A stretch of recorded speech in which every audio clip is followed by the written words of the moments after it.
With the Pledge of Allegiance.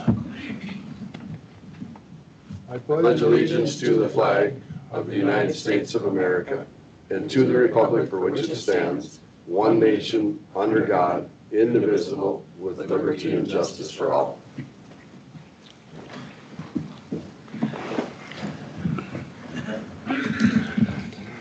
Anything to add or delete to the agenda?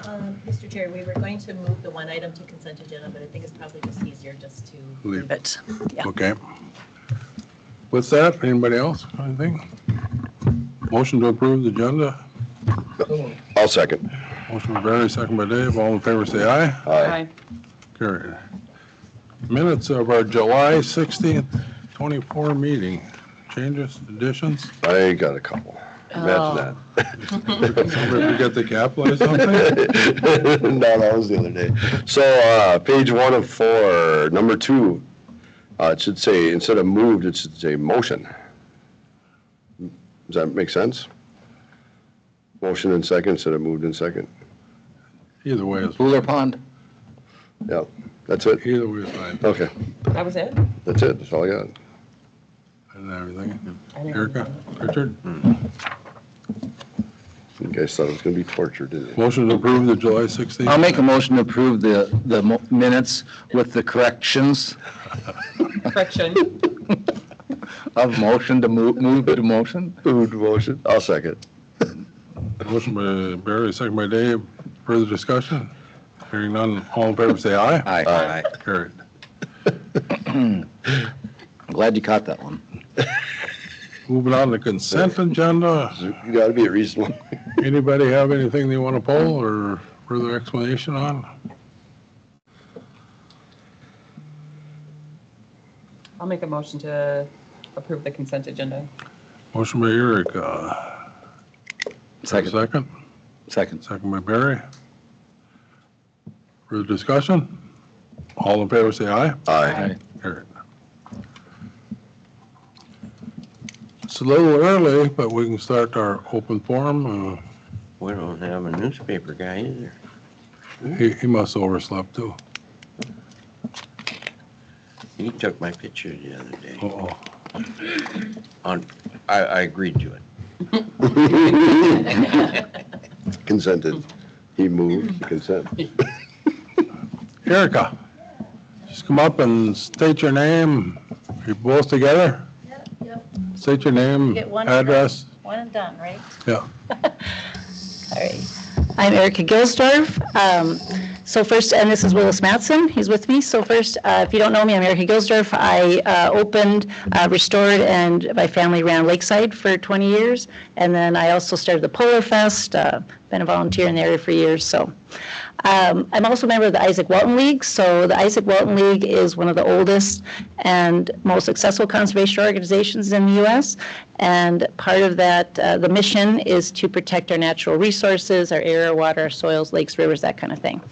And the Isaac Walton League has, part of the success, I think, is because of local chapters, like our Prairie Woods chapter, and it brings experts locally and also nationwide. So the Isaac Walton League identified 2 issues in our meeting of CAFOs, which are concentrated or sometimes called confined animal feeding operations, and wake boats. And I serve as the research analyst or research organizer for the CAFOs, and Willis is the chief science advisor. And first with CAFOs, we wanted to thank, first of all, though, that thanks for the comprehensive plan afforded us the opportunity to provide more information. So that's been a great opportunity. So as a recap, the CAFO was proposed for Becker County. We brought it to the board as our concerns for this issue and what it means for our area. And it was determined that we needed more time, information, which is understandable. It's a big issue for our area, not necessarily for other counties, but for our area it is. And so the Isaac Walton League took it upon themselves to compile information. And then we met with John Okeson, County Board Chair, to see if we could submit that to the consultants to be looked at, because public input was given that CAFOs and wake boats should be considered and looked at in the comprehensive plan. So that was a great morning coffee. We submitted, we were granted the opportunity, so we submitted that narrative to the consultants. And then the consultants asked for a more in-depth narrative, which we also then submitted, which you now have now, which you've just received, a big packet of wonderful information. And the wakeboat issue will be provided in about a week or so. We've got that information coming as well. But this is an issue that really will define our county and how we manage our natural resources. And we are here to request a future agenda item on a regular board meeting to address more information and answer any questions on CAFOs and the information that we found, and on wake boats, and or a combined special meeting that we could go in depth and explain any of this for you. And Willis, did you have anything to add? I went through that fast. We're trying to respect your time. No, I mean, here in public forum, there's not time to go into this, and you just got it, if any of you have even had a chance to crack the cover on it. But it's a fairly broad and in-depth report from basically all across the country. What has happened when CAFOs, and this is the industrial-sized feedlots, not your conventional family farm feedlot, and it has several identifying characteristics. That is that generally the farmer is the housekeeper but does not own the livestock or the poultry that's there. And they generally will import a large amount of feed, and generally there's not enough land available in the owner's area to apply the manure, so the manure is distributed across a broader area. And these operations have been linked to some problems in watersheds all the way across. You'll see reviews of Chesapeake Bay, Green Bay in Wisconsin, Lake Erie, and Iowa as examples of what happens when these large units move into a region. So it's the Isaac Walton League wants to draw your attention to those and then look at what you might do in a comprehensive plan to address them. Once we know what the problems are, then we can look forward. We could benefit from other people's experience with these and maybe make some provisions in land use. So again, we won't go into this in detail now, but we would like an opportunity after you've had a chance to read it to then walk through it and answer questions, and also have an opportunity for those who may have differences with what this says, so that we can hear their concerns or their questions or even challenges to anything that you might find in here. So does that meet with the approval of the board that we come back at a future meeting and set aside an agenda item and have a more in-depth discussion? I mean, that's up to the board chair. I'm not, I'll just give you my take on the CAFO situation. I think where your guys' concern is a little bit different than my concern on CAFO. So, I mean, what I have concern is the neighbors, what it's doing to the neighbors if they're having a negative impact on their quality of living. As far as the application to the soils, I mean, I think there's reasonable ways to apply that to soils and work it in that are very acceptable. I mean, the one that was here, the amount of animal waste that was going to come from that, I mean, we talk about huge amounts, but when you apply that over acreage, it's not that many acres that it requires. I mean, we've put chicken manure on our land, and it's people are clamoring to get that natural fertilizer rather than the other thing is. Hopefully in 5 years we won't need fertilizer. Maybe the plants can, there's scientific research going on that plants can have those, I don't know the technical terms, but I know at NDSU they're studying this intensely to try to get to that, because the cost of fertilizer is natural or man-made is terribly high, and then the runoff is the concern. So hopefully we'll be able to avoid this, and CAFOs won't have the value of the manure that we see as an ag community. That manure is very valuable. And I don't think that end of it, I don't think is over-applied because it costs too much. I think they manage that. I mean, the new ones that come in manage that really well. I think in the past certainly have had concerns, and if you don't work it in immediately, then the runoff has more concerns. So I mean, I have concerns over CAFOs and the other health that Dr. Hankey brought up too. I mean, there are certainly issues there and concerns, but that's where my concerns are more than the egg runoff, because I think that is manageable. And whether it's applied fertilizers from the elevator, that you get from the elevator, or if it's natural, you have that runoff in either circumstance. And so I mean, that's eventually, hopefully, we can get away from those fertilizers applied. But until that happens, if it's whichever fertilizer, it's going to have issues for contamination downstream if you have those huge rain events, which we're having more of all the time. But so that's my The take. Golden League is a big fan of regenerative agriculture, is I think what you're talking Yeah. about there, that really improves the health of the soil and creates more natural nutrients that you don't have to supplement with chemical or manure. But they're close. They're close. Yes. They're close to getting that big step. I I was agree. just talking to someone this weekend, and NDSU I mean, they've got a lot of research going at that in full speed, so. So we'd like to get, I don't know if it's, if your next agenda is. Right now, I just can't give you an answer one way or the other. Oh, yeah. And I'll have some discussion about it, and I know you sent all the information and some other backup information to our consultants, and they've weighed in on it and put in what they can. And we'll be just discussing some issues with their consultants later today on our ordinances and so forth, and a lot of this stuff can probably be addressed at that time also. What is your, when you're saying CAFO and you're saying, what size are you talking about when you're in your discussions? That's a good question, because depending on who you talk to, their tiered limits are different. So we're not looking at any particular size, but we are looking at the model where the farmer doesn't own the cattle or the livestock, and the feed and veterinary services and this kind of thing are all taken care of by the industry. So it's a different model than what we're used to, and these are the ones that tend to create some problems. And review the report, because we'll go into some of those situations without taking any more time here today. That's why I think it would be useful to review that and then talk about the significance of what we found in there. Because conventional wisdom is a little different track than what the science is showing. And I think that's going to be important for people to understand. And I think, Willis, we have, I know some of the, the hog farms in our area do have that model where, they don't own the animals. They feed them, raise them, sell them. So I think we already are seeing maybe not as large of a scale as what you're referring to.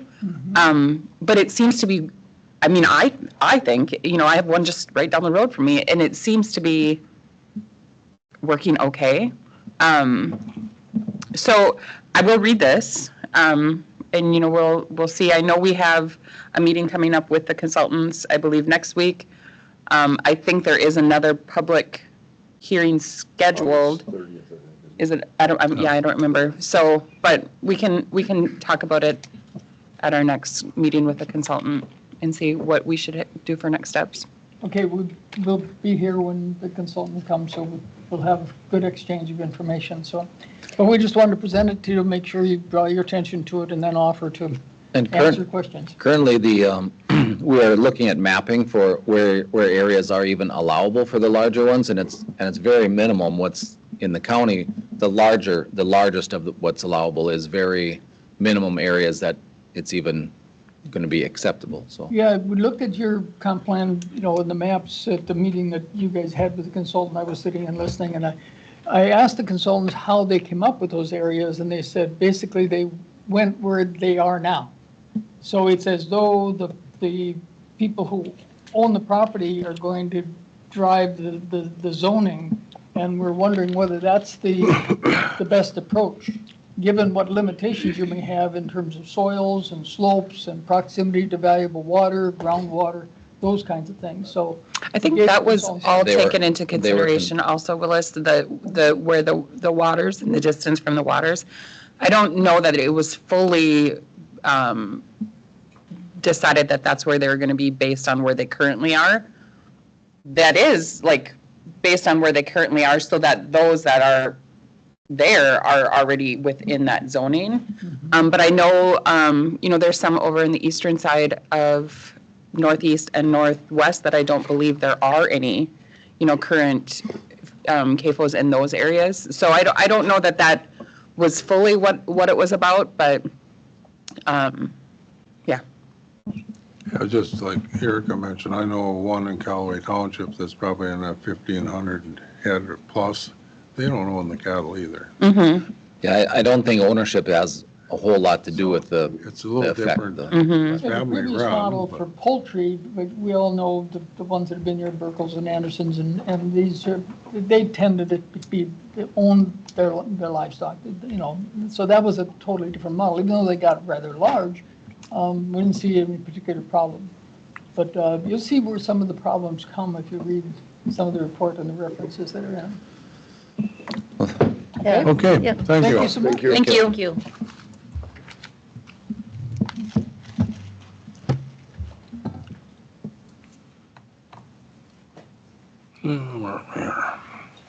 Reports and correspondence. we already there? Let me see. Already there. See if I find copy it over. Dave and I had Sunnyside, and we're going to have a brief meeting today. We just have to sign, we have to have a board minutes for it to create an account at the bank for direct deposit for a client. So it's going to be a short one, but things are looking very, very good at Sunnyside. We're at capacity, at or near capacity. We are looking at, we got a couple grants or a couple, what payments were those? There were a couple $170,000 payments for all nursing homes, and they have to go to paying off debt or paying off, there's some restrictions, but Mary, we've been thinking about paying down the debt for the, and then adjusting that monthly rate then that we pay, and then maybe even paying it off, because I think last time you sent that to me, we are owe the county about 620, give or take. Yeah.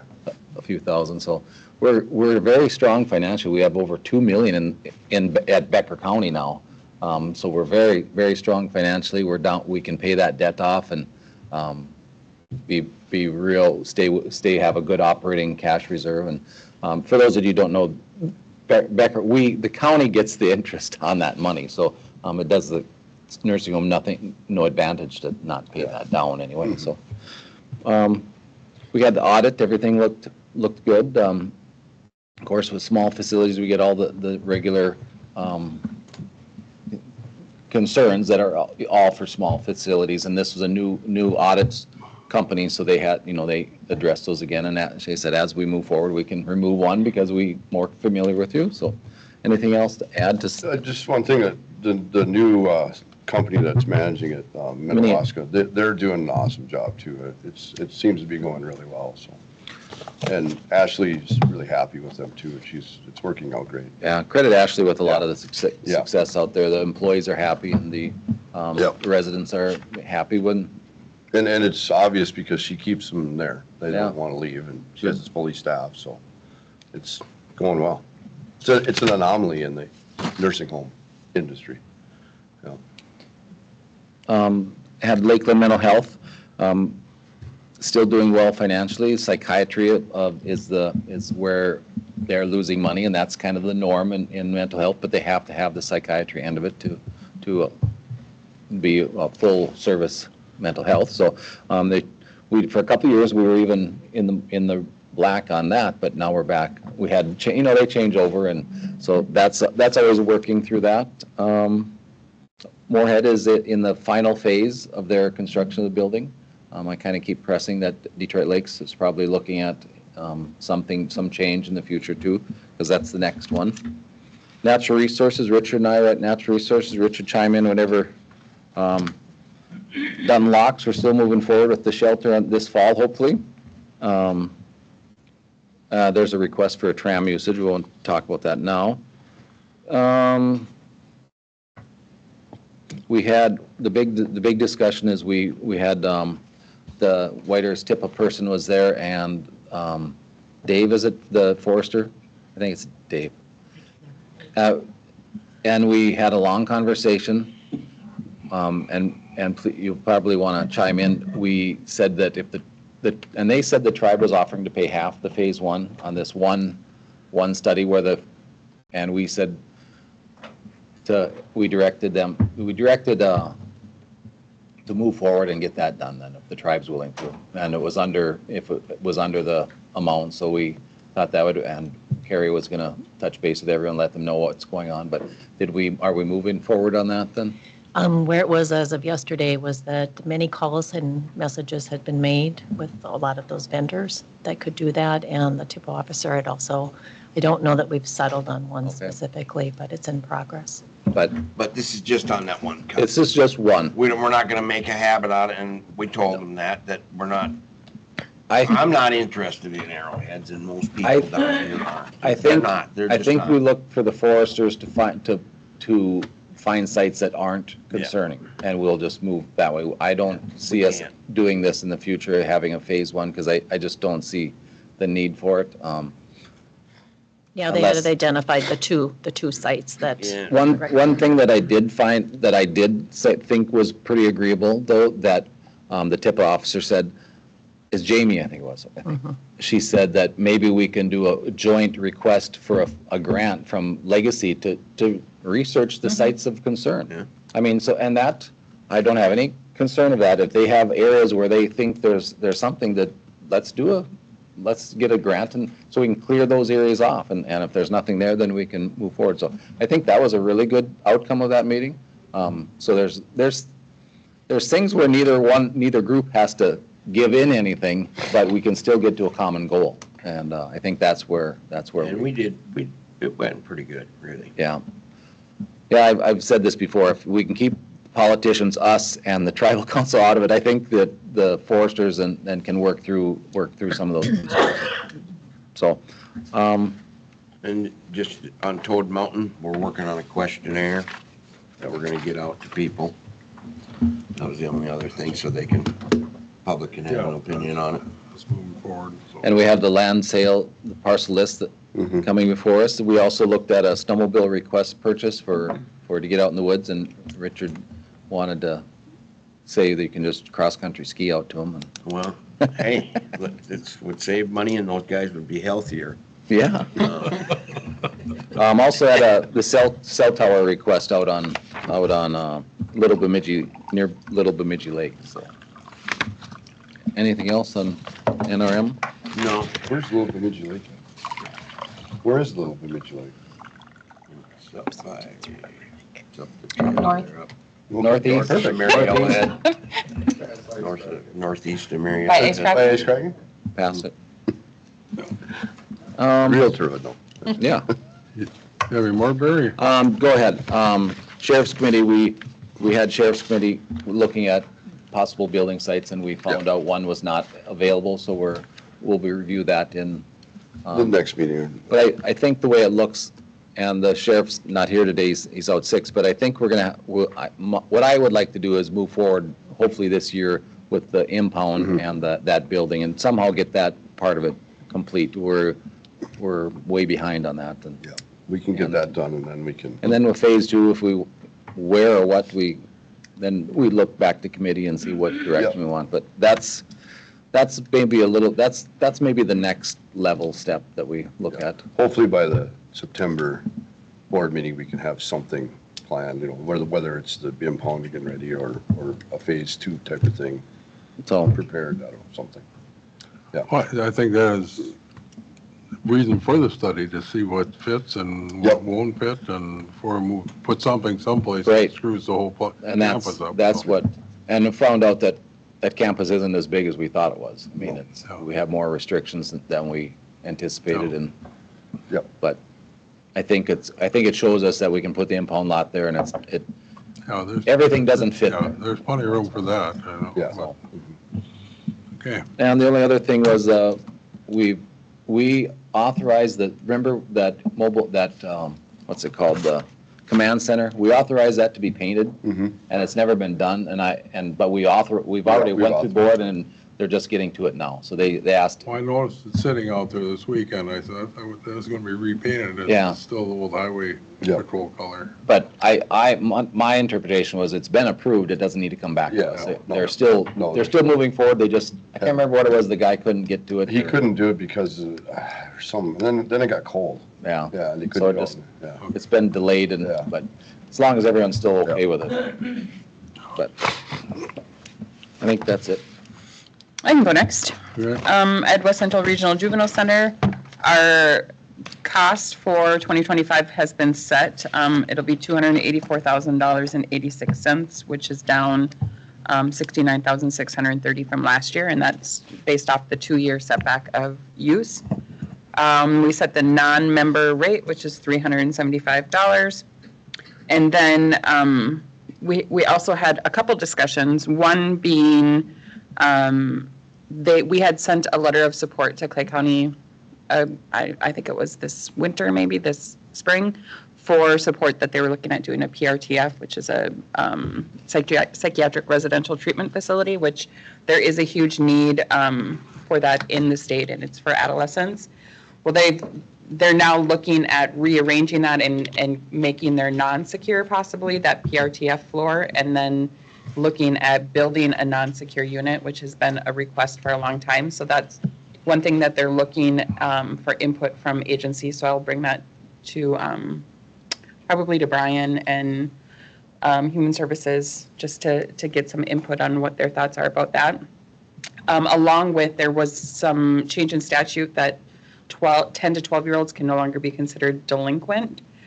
So they're not going to be allowed in secure. I don't know how much of an issue that is What was the age? in 10 to 12. So as of 7/1/26, anyone 13 and under cannot be considered delinquent, which, takes, like, right now it's 10, 11, 12.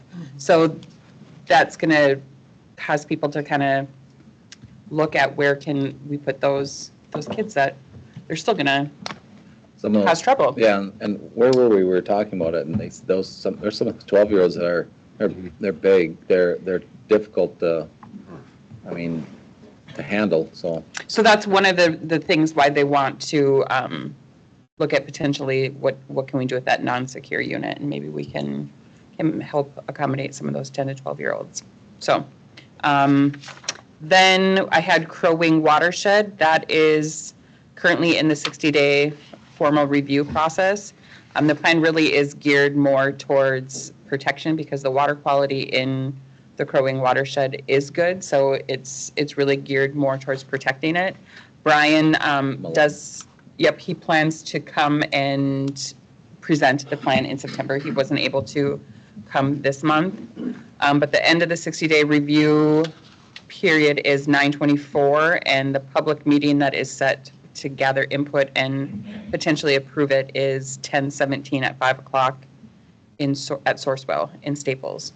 So then I have attended a couple meetings regarding Toad Mountain. I don't know if we want to talk about it now, or I know Steve will be here later with an update.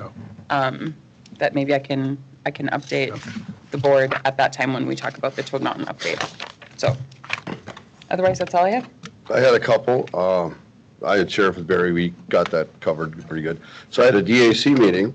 The DACD day clients have gone up to 46 when our executive director, Sarah Hill, took over. I believe it was in the high 20s, like 28 or 29. So things are getting better. They're getting more clients to come to the DAC.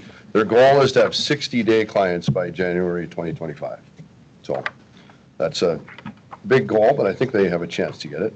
They've also increased their residential clients to 35. They were at 26 about 2 months ago, and maybe two. Yeah, so that's a pretty big jump, and in order to have a residential client, it takes more staffing to do that. So they have to go, because they actually physically go to the resident's place. They either take them to a job or they do services for them at their home or so forth. But they also one of the goals that they want to do with those residential clients is they called it mingling. So they want those residential clients to either come to the DAC once in a while to visit some of the day clients, to mingle with them, or they want take some of the day clients to the residential clients' homes so they can intermix, and they think it would be, that's one of the goals they have that they want to do for that. So that sounds like a cool idea, maybe, I don't know. And then they just hired a VRS person, which is a Vocational Rehabilitational Services Coordinator. This person is in charge of setting up clients to go out into the community and do jobs. Now, they already have some clients that do that now, but the previous VRS coordinator resigned, I don't know, a few months ago, and now they've gotten to the point where they've gotten a few more requests for clients to go, a few more referrals for clients to do working, so then they wanted to make sure they had a coordinator to manage all that, so. And so things are looking up for the DAC. They also are we're doing some remodeling inside. There's a plan to redo the floor here in the main areas and in the office areas and so forth. So it'll dress it up a little bit. They put some paint on the inside. It's looking better. It's looking less like an institution and more like a homey place for people to be. So that's the DAC.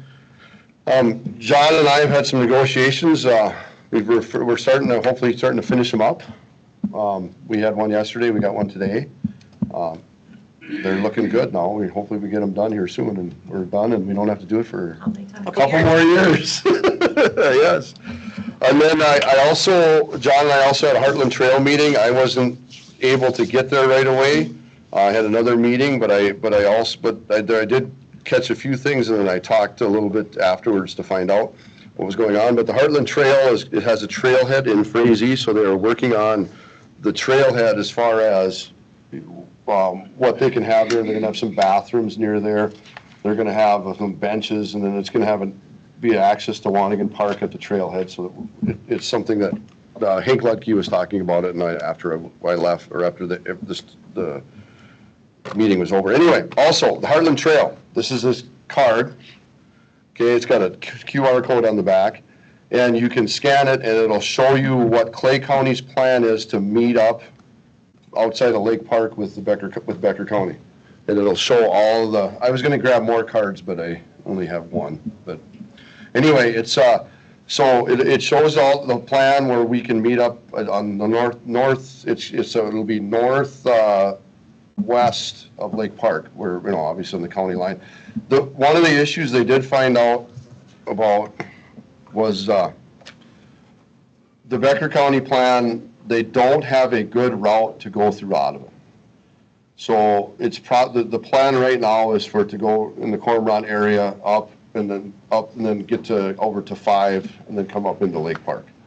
There just wasn't a good plan, so that if that needs to be readjusted, it'll take a new study and a new recommendation to the DNR, and they got to approve it. So there'd be a process, but there's possibilities that it could do that, but that's what the plan currently is. So, you have anything else? Even I know you weren't there. No, the coming in the north side of Lake Park is back at one of the original routes. Yeah. The one they have. Coming in along our old 102. 102, yeah.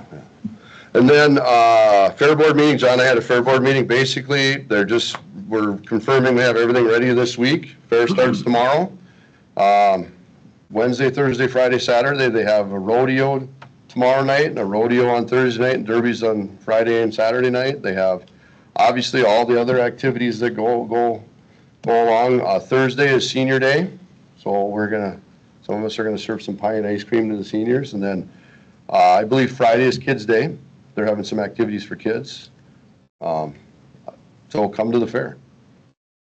I think the pie and ice cream is for the seniors, and that's at 1:30 on Thursday? Is it at 1:30 or is it at 12:30? No, And 12:30 is the outstanding senior Awards presentation, and then it's after. pie and ice cream at Afterwards, so- 1:30. Okay, so Be there early. I lied to you. I told her 12.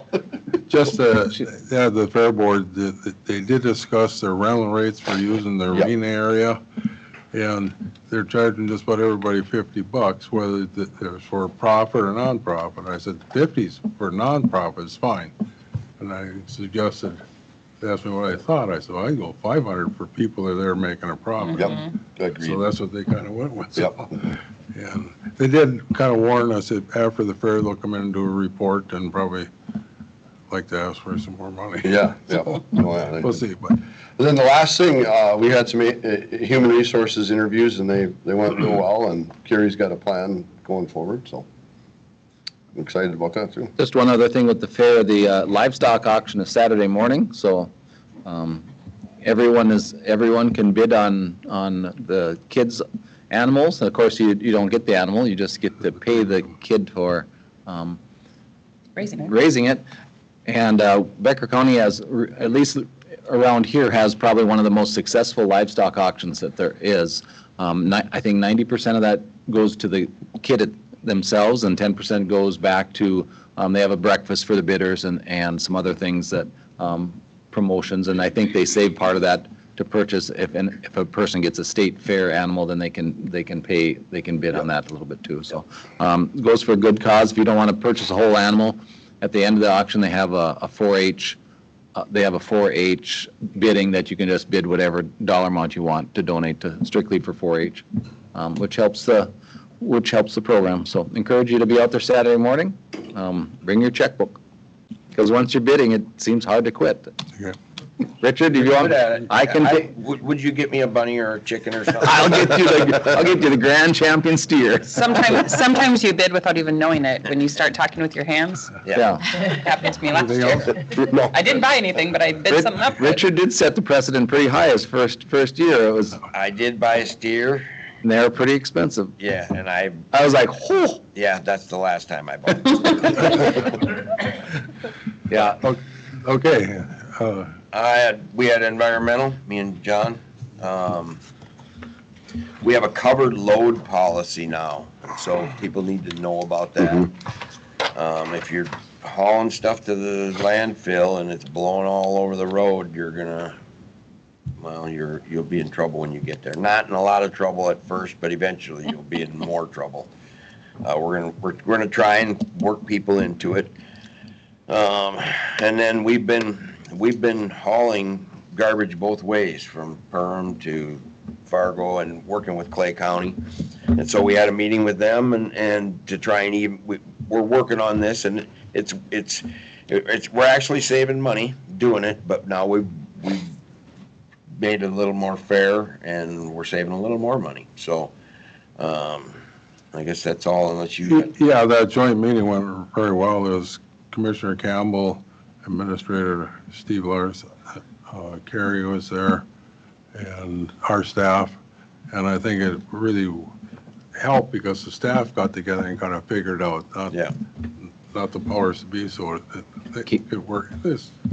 So that was a good plus, because we're both getting benefits, but actually Clay County is getting the bigger benefit the way it was working. Now I think we got it hopefully worked out. We can share benefits, so we're good on that. And I think we energized mattress recycling. There was a good article in the Fargo Forum. I kind of chuckled that they said that Clay County was so entrepreneurial that they brought it to Becker County. Just put them in a pile and get them down there. I found a little humorous, but can you explain the policy on covered loads a little bit? Well, so here's the deal. If you come in with a load that's not Is it private and? everybody, but actually the contractors, most of them have tarps. A lot of them have tarps on their stuff, so. But if you come in there with stuff that's not covered, you're gonna get a warning to don't come back like that again. Hey, because it is a big problem on a lot of these little roads. The garbage is blowing everywhere. And so we're gonna try and get them to straighten up, and if they don't straighten up, we'll make them straighten up. It's not, is it for all garbage, for all construction? Is it all for? Yeah, so if you got a pile of lumber, you don't have to, you know what I mean? Something that can't blow off, Right. or or, you Load know, of concrete. a load of concrete or, you know. Metal or- And I don't know about brush. I guess we didn't talk about brush, but brush doesn't concern me that much. It holds together pretty good and it's sometimes hard to tarp brush. But if you've got something that can blow off of your load and end up in the ditch or on the highway, we got to stop doing that because there's a piece of sheetrock laying out there right now on 59 and there's been plywood and paneling and garbage, and so we're going to try and put a stop to that, so. We did have Highway 2, and that's pretty much on the agenda here for one item, and again, reviewed the proposed budget a little bit, ran through that.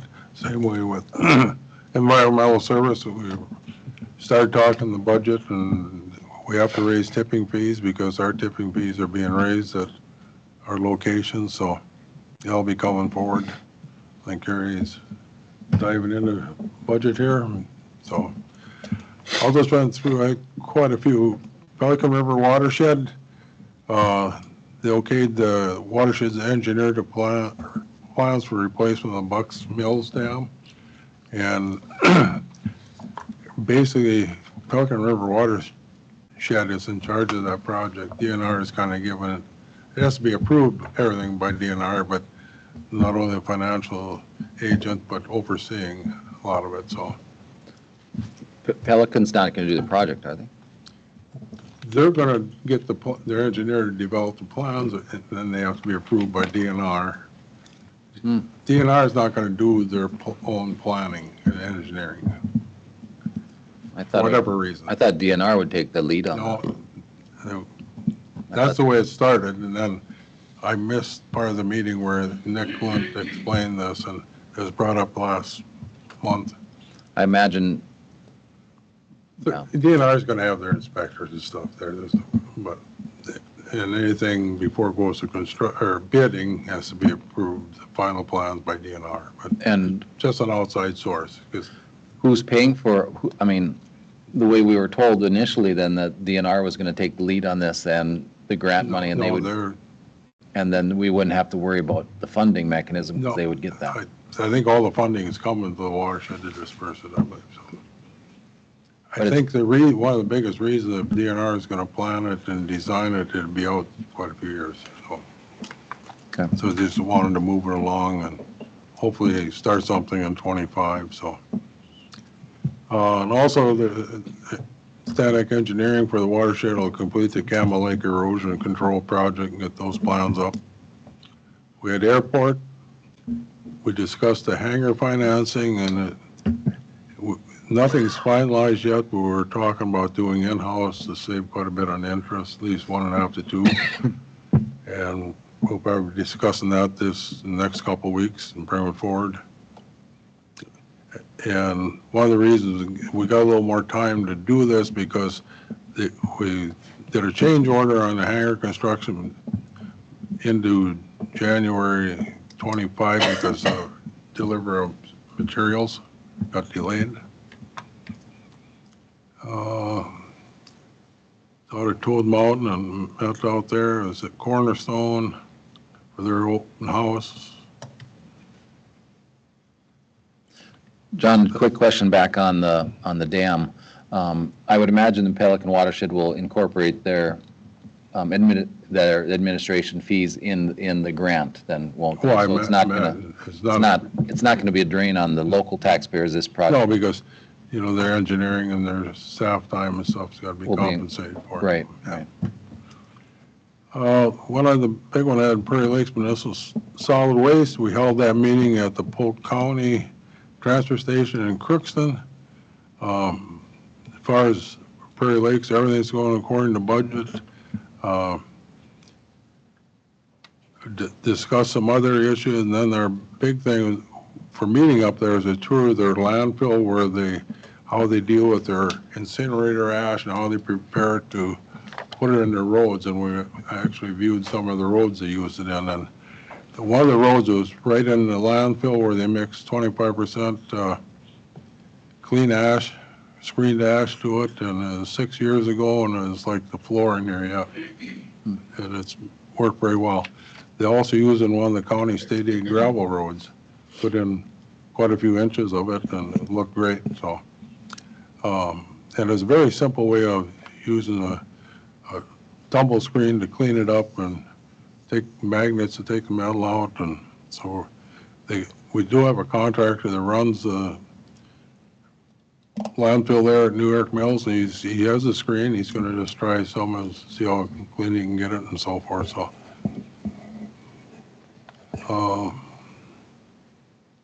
I think the rest is on the agenda. So, with that, anybody have anything else? Reports, correspondence? Anybody have appointments? One other thing, Lakeland Mental Health, we're having a awareness night at Lake Park Audubon volleyball game, and we're playing Ulen Hitterall, so it's encompassing both areas, 2 areas. Detroit Lakes and Perham had it last year, I think. So Yeah.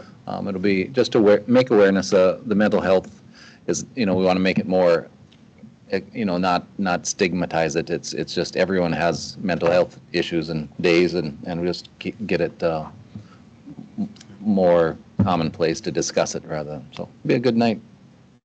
Okay, I had Piggy upload just a 3-4 minute little video on Prairie Lakes Municipal Solid Waste it kind of refreshed me of the whole operation when I viewed it, and I think some that haven't been there, so if she can got the sound working from yesterday. Resource Recovery Facility is a waste-to-energy facility located in Perham, Minnesota that processes municipal solid waste and generates steam that is utilized by Bongard's Creameries and Tuffy's Pet Foods. Operated by the Prairie Lakes Municipal Solid Waste Authority, the Perham facility processes garbage from 5 counties, including Becker, Clay, Ottertail, Todd, and Wadena. The facility receives about 170 tons of garbage each day and processes about 62,000 tons each year. Most of the waste that comes into the Perham facility is processed or sorted in the Materials Recovery Facility, or MRF for short. The idea is to remove items that don't burn well and recycle them if possible. You can see the MRF on the north side of the building. North? Waste is delivered to the facility and dumped on the tipping floor. A payloader moves waste around and loads it onto a large conveyor where the sorting process starts. The MRF consists of a series of conveyors, sorting platforms, magnets, and other equipment that cleans the waste. Although many of the materials removed from the waste stream are recyclable, this system is not designed to replace a traditional recycling program. The materials removed from this process have a negative effect on air emissions and are abrasive on equipment. Removal of these items improves air quality and extends life of equipment. All incoming waste enters the MRF on the sort line, where 6 sort line operators remove bulky items, corrugated cardboard, metal, and electronics. After the initial sort line, all garbage enters the trommel, a spinning cylinder with different size holes. Knives inside the trommel open up garbage bags to get all the waste into the open. The first half of the trommel has small holes that allow fine materials such as gravel, glass, and cat litter to fall through. The second half of the trommel has larger holes designed for cans and bottles to fall through. Fines pass over a disc screen to make sure no large pieces of paper end up in the fines container. The large orange box is an eddy current, which works like a reverse magnet to remove aluminum from the waste stream. A sort line operator runs quality control on all metal pulled off from the eddy current. All waste through the MRF will pass under 2 magnets and an eddy current, so there is very little metal in the final waste stream. By the time it gets to this point, the waste stream is made up mostly of paper, plastic, and other burnable items. This conveyor delivers waste back to the tipping floor. Another sort line operator conducts a quality control check on all metal going to the baler. This ensures only ferrous metal will get baled. Ferrous metal, aluminum cans, and cardboard that are all pulled off the line are all baled into uniform blocks. Bales are stacked in the storage area until there is enough to ship to an end market, where each material is recycled into something new. Over 1,500 tons of recyclable material is pulled from the waste stream and shipped each year. When waste leaves the MRF, it has a light and fluffy structure that makes it ideal for burning. Waste re-enters the tipping floor and it falls off the end of the conveyor onto the floor where it is pushed into the pit. Waste can also be redirected onto the tipping floor to be brought elsewhere. Large quantities of the same waste, such as potato byproducts, are often not sent through the MRF, but can be mixed with processed waste to create a more balanced fuel. A large claw that is controlled by 2 joysticks in the control room pick up waste from the pit and raise it to the top of the building. The claw can handle several hundred pounds of waste with each grasp. Notice how stringy the garbage can be with long pieces of plastic. 2 feed chutes at the top of the building allow waste to enter the incineration units. There are 2 burners in the facility, a north unit and a south unit. Each unit has its own boiler, which allows operators to shut one down for maintenance while the other can remain operational. Waste passes through the incinerator where it is burned at around 1800 degrees. Steam is created from the heat and the remaining ash is hauled to a nearby ash landfill. Incinerating waste reduces the volume by about 80%. Extensive scrubbing and cleaning removes pollutants and harmful chemicals from the exhaust leaving the facility. During normal operations, the PERM facility produces about 1 million pounds of steam per day. This steam is utilized by 2 businesses just down the road in PERM, Bongard's Creameries and Tuffy's Pet Foods. There is also a steam generation turbine that can produce electricity when needed. The PERM Resource Recovery Facility provides the area a long-term viable solution for waste disposal while assisting 2 neighboring businesses with their steam production needs. The facility also provides 33 full-time jobs for the community.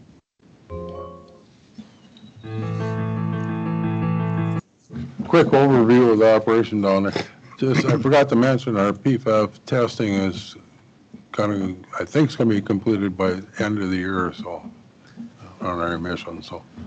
And that emissions, John, the steam that, or the waste that comes out of the top of that smokestack, what I've been told in the past is there's less pollutants in that than there is from an individual burning 1 bag of garbage. I mean, it's so when we, and I'll include myself, when you burn stuff at home, you're polluting more than that smokestack on a daily basis. So I always think of that when you want to start that bonfire and you want to start it with garbage. It's not good for the environment. All the testing is done in MPCA on it. It's pretty clean, and Yeah. they're held to pretty high standards to the incinerators throughout the state. So, and then we're burning at a lot higher temperature than some. So, And that takes care of most of that. yeah, that's where hopefully their PFAS testing will come in at that 98, 99% clean. So The other thing to point out in here is that we sell the steam, the energy to Baumgarts and Tuffy's, and that's negotiated price is it annually or? every year it's negotiated, and now with Baumgart almost doubled their facility down there, so they're going to be taking more. And they produce a lot of wastewater that we get back and use for cooling and stuff, but we don't need all of it, so they have to dispose of it in a clean way, I guess, so to speak. So it's a good partnership. Yeah, thank you for that video. Yeah, thanks. I've never I'd never. seen it, so it was Me very either. interesting. Okay. County Administrator. Yes, Mr. Chair. The first item is, I believe, Robert is here. Is that correct? Beckland?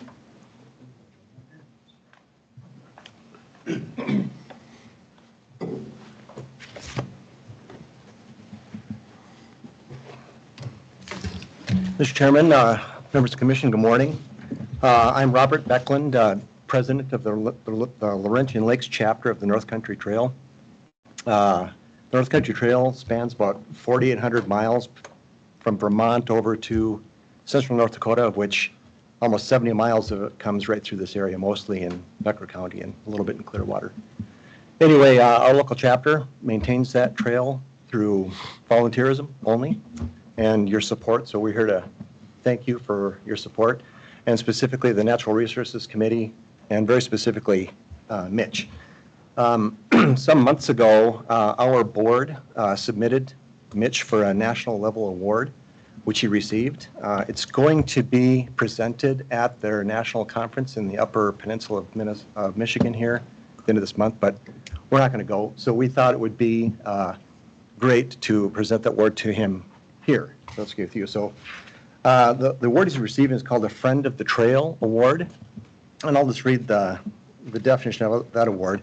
That's to a public employee, unit of government, a member of an organization whose leadership, accommodations, and active collaboration have substantially benefited the North Country Trail or the North Country Trail Association, not working solely in the capacity of a North Country Trail Association member. If you don't mind, I'll just read the citation that we presented him for that.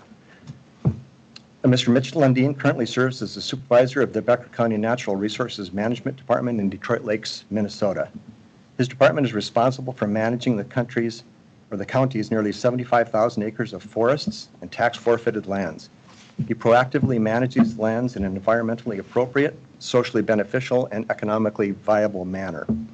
Mr. Lundeen oversees Becker County's forests and tax forfeited lands for a multitude of environmental, economic, and social benefits through his careful and sustainable management style. These include harvesting of timber and other forest products necessary to sustain Minnesota's forest products industries, as well as creating opportunities for public use and enjoyment of his area's plentiful forests, including supporting the North Country Trail.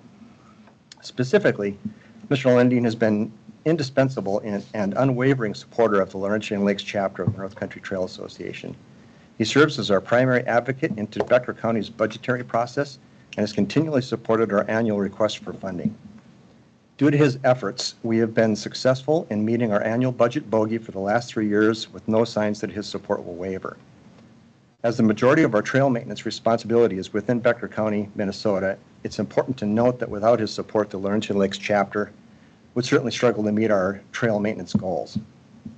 Additionally, due to Mr. Lundeen's advocacy, some of the equipment that we have acquired for our trail maintenance needs has been purchased directly by his department and hence is stored and maintained by them, but used exclusively by the Laurentian Lakes chapter, a scenario that couldn't be any better for any volunteer group.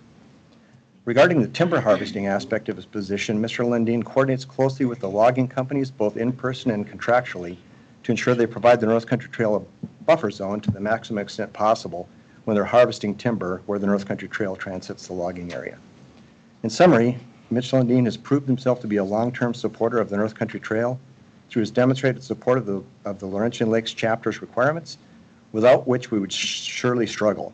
We owe him recognition for his efforts, and we feel a Friend of the Trail award is well-deserved and appropriate. And the award itself is pretty neat. It's a little plaque here, Mitch.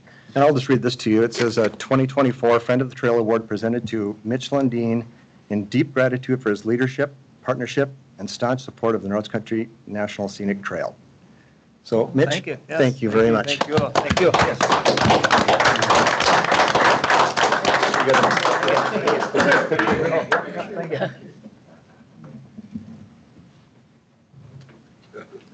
Thanks, Mitch. Thank you. Appreciate it. Here you got the nice box for it, too. Congratulations, Mitch. Thank you. Yeah. Thank you. Thanks. Who's that young guy you got, that kid that's coming up? Shut up. I want to tell you, you might remember times gone by, we're not aging too badly, are we? Good to see you, my friend. Thank you. You betcha. This is the real hero of the North Country Trail. Yeah. I mean, Mitch has done his work, but Well, I just want to tell you, we like this kid. He's a lot smarter than he looks. Take care, bro.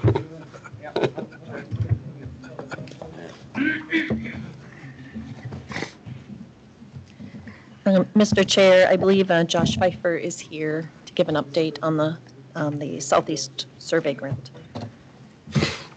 Good morning. Morning, Josh. Morning. So I thought I'd sit down and just give you a little update on how our remonumentation section corner thing is going. We just submitted our first quarter report here yesterday, I think is when we sent the paperwork in. We're actually a little bit ahead of schedule, which is a good thing. We've basically done the research on paper for everything, every corner along the north line of, it would be Evergreen, Spruce Grove, Runeberg, and Silverleaf. So we've completed all of that, and then we have physically went to 34 of the section corners. So we started a half a mile west of the East County line on that township line and worked west, and we went to 34 of them. We've found a lot of them, reconstructed some of them, basically completed all the field work for all that, and are working on the final paperwork for it. So like I said, we're a little ahead of schedule, but I wanted to just keep everybody in the loop on how it was going. There hasn't been any conflicts. Everything is going great so far. There was a little publicity. We were able to sit down, Scott Walls and I, and have an interview with Nathan Bow at the DL newspaper, and he put out a great article to come out July 17th. And right after the article was done, I got a phone call from the head surveyor who issued the grant, and was greatly pleased with it, was happy that the article was out, and it's actually going to be published in the Minnesota Association of Professional Surveyors magazine, which is a magazine that goes out to all the surveyors in Minnesota. So we got a little publicity out of it too. So yeah, I just wanted to give you a little update and tell you it's going good. Good. John? Sorry, John. No, we're just questioning, I think, in finance yesterday. Yeah, well, yeah, what? Update, I'm glad you're here. Yeah. We see a claim come in. Yeah. Yeah. Yeah, I figured somebody'd have questions once they've seen the building stuff come through, so. Have you found any old markers, any old section, anything that? Actually, no. Surprisingly, the first stretch, almost every corner we were at had some type of a survey monument at it. And there was a couple that we had to reconstruct, but there was no evidence. The eastern part, a lot of that chunk was in roads, so I assume that's why there was, stuff there. As we work west, now we're kind of getting off a lot of them roads, so I'm anticipating hopefully finding some of that old stuff that's not, What do you do with the old, if you have an old one, when we go to AMC, we see some of the examples of the old ones, and they're kind of neat. So if we find any very old ones, it'd be nice to have at the Historical Society. If you pull them then, and. So if we find like the old wood ones, yes, we'll take that out, because they're almost all just rotten and falling apart. But if there's any solid part, we'll pull that out, and then we'll put an iron monument in the ground, and we would have that, and we certainly could get it over to them. If it's in reasonable shape. Yeah, a lot of times if you find them, it's usually, it just looks like a pile of mush. Yeah. There's dirt all around it, and you can kind of stick your hand down through it, and there's no way to get it out. So, but if we do find something, yes, absolutely. It'd be kind of neat. Yep. Yeah, we do have a couple examples at the office if you're ever bored and want to swing by. So yeah, if there's any other questions, great. Otherwise, I'm going to go back to work. Anything else? Thanks, John. Have a good day. Thank you. Thank you. To my report. Yeah. A few things to report out on. There was reference to the budgeting meetings that are ongoing. This week, we're scheduled back-to-back, myself and Nicole with all department heads, and then with the idea that we are scheduled for a long courthouse meeting next week, then to start speaking with the commissioners with regards to the preliminary budgets. So that is a work in progress this week. It was mentioned that we did our first round of human resource director interviews, and we had a lot of highly qualified candidates. I'm using a department head panel next week on Monday. We had some volunteers, so we will do second round with three of the candidates. So it's going to be a tough choice because we had really quality candidates. Good. Yeah, it was really, really good. So hopefully we'll have somebody on board. I guess it's August already, so we'll have September here. So that's exciting. There's some preliminary work Judy's requested to start looking at, and this will come before our courthouse committee, but I just wanted to give you the heads up because we've talked quite a bit about AI. And so we are looking at some model policies and just doing some benchmarking, and that'll come forward in the near future about what we want Becker County's policy to be with regards to, AI and policies. The administrator's office is nearly complete, and I just wanted to take the opportunity to give a shout out to the maintenance department. They have put in the work, and specifically Jesse. Jesse has been the primary on that, so it's looking pretty good. Final touches. So my hope was to be moved in there so we have a space for the new human resource director, and I think that's going to work out for us. So Negotiations, I would expect, hopefully, that our next board meeting will bring forward the contract for LELS dispatchers corrections. They were going to have a vote on that, but I have not heard when that will be. I assume it'll be in the very near future. We met yesterday with human service supervisors and had a tentative agreement, so we'll bring that contract forward. And we also have a meeting this afternoon with LELS sergeant, the sergeant deputies, deputy sergeants. I said it backwards. So hopefully we'll have, I believe Commissioner Meyer had indicated, we are nearing the end with these contracts, and hopefully we'll settle very shortly. I believe that is all I have for my report. The next item I had in your packet, there is a resolution. Through Courthouse, we had done some, we spoke with our consultant through DDA with the structure, and especially with the new Human Resource Director coming in. I looked for, I call Mary Hendrickson my historian, so I asked her some questions about the history on this. The structure of the maintenance department being under the Human Resource Director. We can't, it goes back and there's some records, but I couldn't tell you specifically when this all occurred, when this was placed under that for direct reporting. So my request of the board, as we are bringing on a new human resource director, is to remove the maintenance department. It really functions and operates as an independent department anyway. When I first came on, there was a lot of movement and a lot of we were doing a lot of hiring and there's turnover, but it's quite stable now. So I would recommend that that you would approve the resolution here, and that it would be standalone. It would report directly to the county administrator. I told Brent he still wasn't going to get rid of me since he's going to report to me. So. I'll make a motion to approve Resolution 1E. Second. Motion by Dave, second by Barry. Further discussion on 1E. Hearing none, all in favor? Aye. Aye. Oh, carried. Thanks. Yeah. Thank you, Mr. Chair. That's all I have. That's it? That's it. Mary? Just to let everyone know that there was a phishing attempt on me, and I emailed it to Judy just to make sure, but it says it's from our help desk.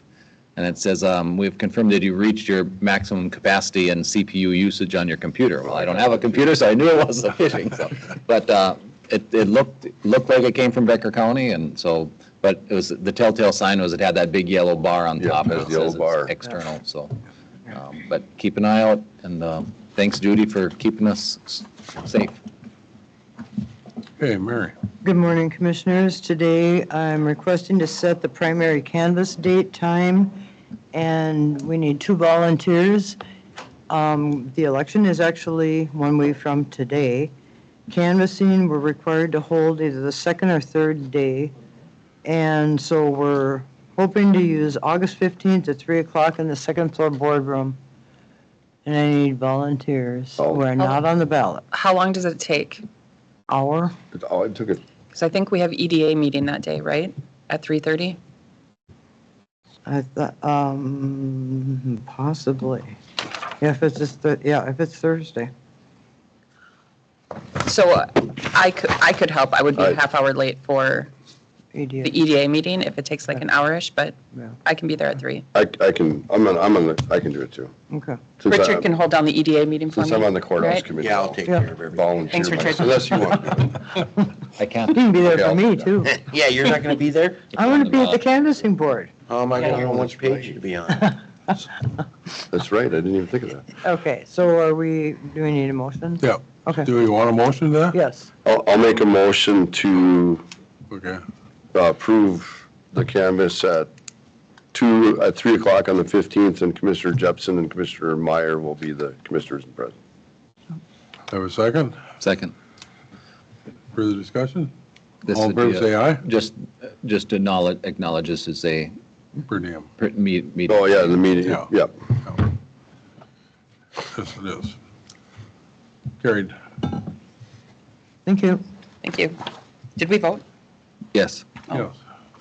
through telepathy. That Barry interrupted. Telepathically. Aye. Brian? Aye. Good morning. I have a request for you today to furnish the old EDA office This is kind of a direct result of the extra attorney position that was approved last budget year. I'm looking to move my victim coordinator into the EDA office for a little more privacy for meetings with victims, but it's currently vacant. I did obtain 2 quotes with the help of maintenance staff. I put them in the packet. My request would be to go with the Cooper's quote. The layout was a little more appeasing. Be seeking to remove the installation cost as well as the second lounge chair, that which is on page 2. Total cost $6,386.77. Be paid for by additional funds approved for the victim coordinator grant or salary savings with my vacant positions throughout 2024. Questions? If I seen correctly, you were granted a $10,000 award, right, to do this from, was it the state? Right. To Amanda's coordinator grant. Yep. So thank you for pursuing that. Yeah. I have to give all the credit to Amanda. She runs that, makes it very easy on me. And I definitely see the importance of having the victim services coordinator office separate from the rest. So I would make a motion to approve Brian's. Quote with Cooper. Cooper. Or second? Do you want to put the amount on there, 6,386.77? For that much. Up to? Up to? What if they change something on me? Oh, Well, you're getting a savings on that quote, aren't you, aren't we getting some savings? Or is that already deducted the installation? Okay. That was the amount after deducting the extra Okay. lounge chair and the installation. Make it for that quote. okay, for the quote amount. You made the motion, you second, right? Yep, or, I can't remember who Or seconded. whatever. I think Barry seconded. I think I did. Okay, It depends on who you wrote down. Yeah. okay, either one. Further discussion? Hearing none, all in favor say aye. Aye. Opposed? Thank you. Thanks, Thanks, Brian. Brian. Lee. Abatements. Good morning. Good morning. So, here for an abatement that, on a homestead that we'd needed to correct. Any questions? I don't have any questions. Something that was missed or Yep. whatever, so. Motion to approve the abatement? I'll make a motion to approve the abatement. Have a second? Second. Second by Barry. Further discussion? No, it was $126. Yep, No. That's reasonable. yeah, All in favor say aye. Aye. Carried. thank you. Thank you.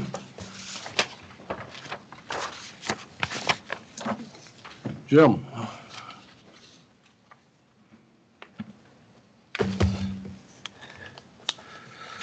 Good morning. Highway has a capital expenditure request for you to consider today. It's that time of year to put our order in for our plow truck to purchase in 2025. With the long lead times, we bring these generally here in the summer so we can receive our trucks the following year before the snow season arrives. And this year, we're selecting a Volvo tandem plow truck. We've typically purchased Max, but Volvo is the owner of Max, so there's a lot of the same components, has the same motor.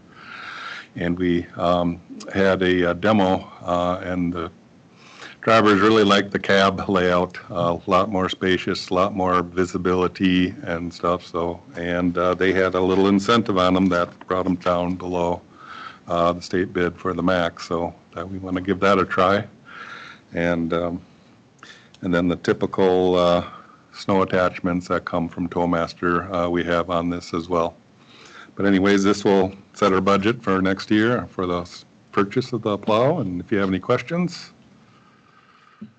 Motion to approve the, I'll make a motion to, or second, are you making it? yeah, I'll second it. Should we add the sale of the old one too, to that motion? it can be. Well, eventually it will be. Yeah. Yeah, if you want to approve, we'll look at what we get for trade value, or typically we do auction. Yeah. And if we don't make that trade value, then we trade it in. But if you'd like to make that motion to authorize the sale in 2025, or we could bring that back. Include that in the motion Yeah. to purchase or order and So, dispose of the. Sure. Okay with you, Richard? Yeah. Is the Volvo an automatic? Are you Yeah. buying automatics? Yeah. No, that's actually an auto shift now. This Yeah. is something different. And it's got actually more speeds. And so we, Yeah, it's a 10-speed auto shift. We talked to the people over at the Foltz. It has a clutch, but it's kind of like a semi-automatic. And it gives us more gears to be in that sweet spot in the power zone where the Allison 6 speeds, we're kind of hunting gears at some speeds and, depending upon the loads of the snow that they're pushing. So I think mechanics kind of reviewed it and they recommend it, and talking to Foltz, they really like that transmission as well. yeah, they're a little lighter, a little better fuel mileage, a little more power. Takes a little more power to run that automatic. And there's a lot of difference, and they shift so fast and so nice. It's computer. I've driven them. Yeah, I have too. At first I didn't like them because I like to shift myself, but after a while you get lazy and it's really nice. Once you get used to their shifting, Yeah, What's the clutch? What do you use the clutch for then if it's well, start out just to start? or to back up. Just to shift into forward or reverse initially? Yeah, and some of them have no clutch pedal. This one Yeah. does, but they have them both ways, so there's no clutch pedal. It's better to have the clutch. Otherwise, you have to hit apply the the brake. throttle and then it takes off. And that's not Imagine the best would be have your foot on the brake when you shift on the other ones. Yeah. So, but it should be it's a transmission that's been around for quite a while. Oh. So, Any other discussion? All in favor, say aye. I Opposed? Carried. I don't know. Yeah, just update us on it. We reviewed it in finance. Yeah. City wants over here in the northwest corner of our south parking lot, an easement to put an electrical box. Has to do with this construction. And Jim's been handling it, and Yeah, I just want you to be aware, they put the new box out there. It won't be as big as that one, but it'll be over by the northwest corner. They'll probably have to pull one shrub out, but they'll restore it and it's a smaller box. And so just wanted to let you know about that.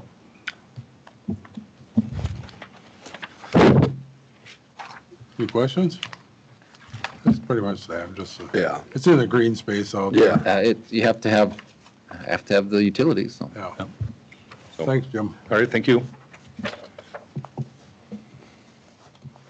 Steve? And Mitch?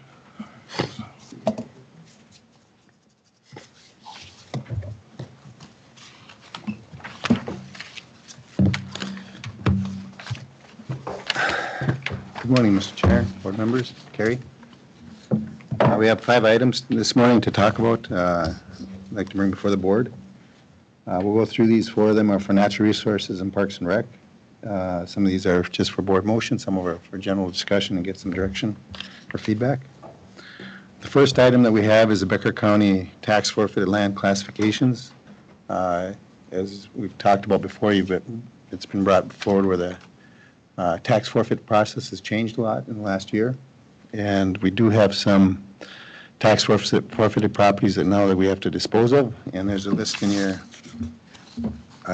packet that with recommendations if we should sell them or we should classify those as conservation. And this list, based on the board recommendation, if the board approves this, this will be forwarded to the DNR, and then they'll review it. And if they concur that they're conservation properties, those will not be sold. Does anybody have any questions on that? Are several of these within the reservation? Yeah, there are some that are within the reservation. The ones that are 36, that's White Earth. 32 is Sugar Bush. So a number of these are. So with that, do we have to offer it to the tribe prior to going up for auction? Not yet. January 1st. Oh, that's right, January It'll 1st. be Okay. there's three different buckets of properties that we're dealing with right now. Ones that have been sold, and these are the ones that we've had in inventory that we're going to sell, and then there's So- other ones. Let's say that it's up for auction and nobody buys it. Are we still responsible for it then? Do we have to pay for it or what's the process? Well, if they're posted for auction and they don't sell, we would just retain them, and then you can post them, and Okay, traditionally, we've sold them over the counter. okay. Mary, are we going, if they don't sell, are we going to offer them over the counter for the initial price again? We can do that. So the price is set by the market value. I mean, in the past, we've had if something doesn't sell, we can lower it, but if it doesn't sell, can we lower it in the future? I mean, the state this is a work in progress. The state's going to have to address those properties that don't sell for market value at that point, and we'll have to figure out because we don't want to, and the state doesn't want us, I'm sure, to just keep them, so we'll have to, this will take some time to get figured out. But we're required by law to put these up for sale on an annual basis now.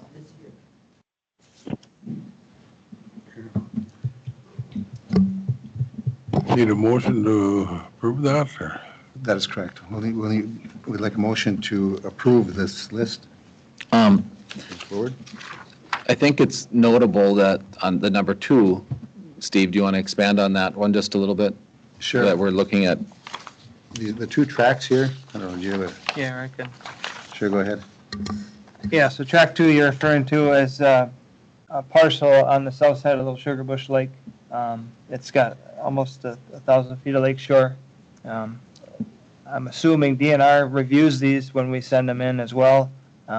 Most times when they see that, they'll classify that or deem that conservation on their end, opting us not to sell it. So the other tract is off Highway 10. It's a small parcel, less than an acre. It's currently being used, or in the future has potential to be part of the Heartland Trail or a resting area, or I know Highway's staging some stuff there right now. So, yeah, do you have any other questions on those two that are kind of? Well, I'm just making sure that if they're deemed conservation by the state, then we can have more options to do something with them.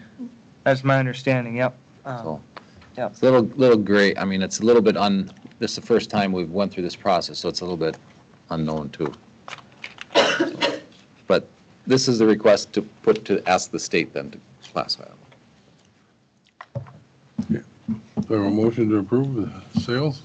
I'll make a motion to approve those sales. Second? Second by Dave. Further discussion? Hearing none, all in favor say aye. Aye.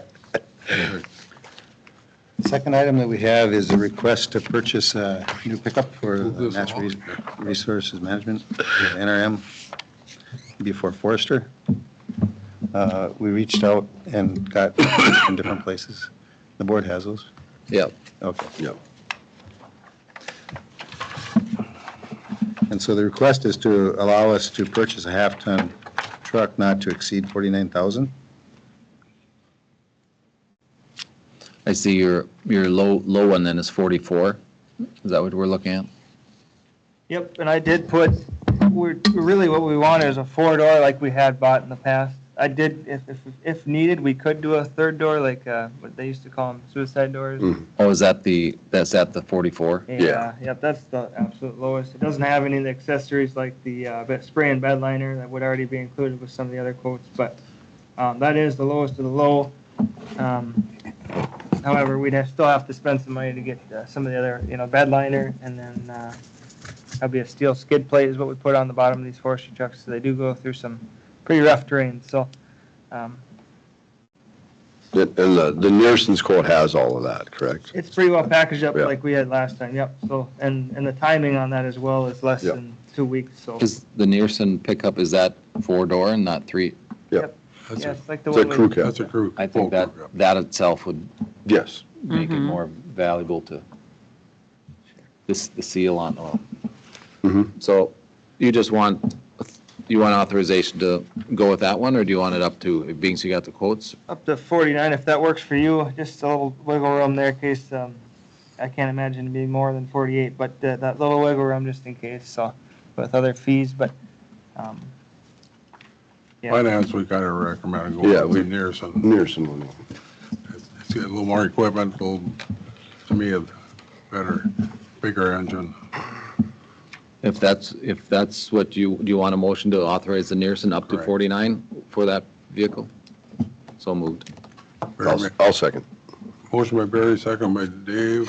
Further discussion? Just to further discussion, if that vehicle is sold, to authorize up to 49 on the next best option. Yep. Just to make sure, Agreed. so you don't have to come back with it, so. Yeah, thanks. Agreed. It happens. All in favor, say aye. Aye. Opposed? Carried. The third item is out at Dunlocks. We've had requests from different parties to operate the tram outside of the normal permitted hours. And we were just wondering if there's a way that we can address this, because the board actually does set the hours that we operate out there. So now twice we've had requests to operate it for half a day or a few hours. And this was talked about in our NRM committee. Recommendation was to permit it as long as we recover our cost plus. And it's available, And it's and we available. have staffing available. I was just going to mention that we got staff available, and I said, set if it's a 3-hour window, X number of dollars. Sure. That they're open, cover our costs plus with a little bit of overhead, so. There's a couple Wear and questions tear. that would come with that. If we do, if a group reserves it and we do this, if I have somebody from the general public that wants to use it, We talked about that yesterday with Yeah. Mitch, and I said, yeah, Yeah. yes, they can use it. do we charge them for that? If they have a season pass No. or buy a day ticket, no. Okay. I would think that'd be. I think that's fair, and I think you just make that clear in the policy that tells the people that rent it for the 3 hours or whatever, that if someone else wants to use it, we're going to allow them to use it. Okay. Because we're open. Okay. And then who would have permission to grant this request? That's the third, that's really the bigger part of this. Who's is this- coordinating the employee?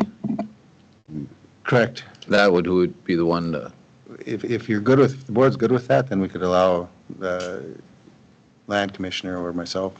yeah, to- I would say Yeah. either one, but, I mean, I don't think we want to set the rate in policy, just because it will adjust annually, I would imagine, but I'm fine with the dollar amounts, but I think we just authorize the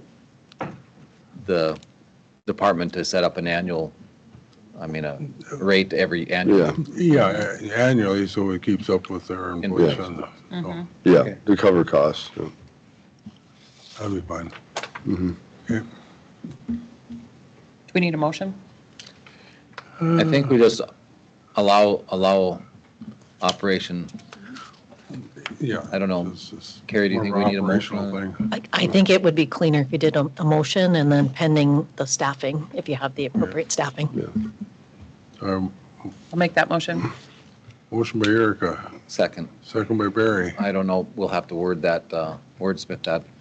The gist of it is, we authorize NRM staff to have special permitting fees associated with events if At their discretion. And allowable. to update Yeah. the policy think- annually. Okay. I think at their discretion. At their discretion, and to yeah, update the they have the policy. appropriate staffing Yep, available. Update Yep. the, Okay. All in favor, say aye. Aye. Opposed? Carried. Thank you. The fourth item is the Toad Mountain project update. Right now, staff has developed a flyer that's been put out into the public. We're planning on having an open house this Friday from 8 a.m. to 7:30 at Toad Mountain. The seller has agreed to allow the public on the site. He's willing to coordinate moving people. They can go back up on top of the mountain or just walk around the property. We'll have staff out there where they can ask questions. So that's coming up here now. We're also planning on having 2 public input meetings on Wednesday, August 14th, from 7 to 9 here at the Wolf Lake Community Center, and on Thursday, August 15th, from 7 to 9 here in the courthouse. As part of this, we did contract where we had the firm that we were going to enter into a contract to design the master plan. They drew up a preliminary site plan just to get discussion flowing.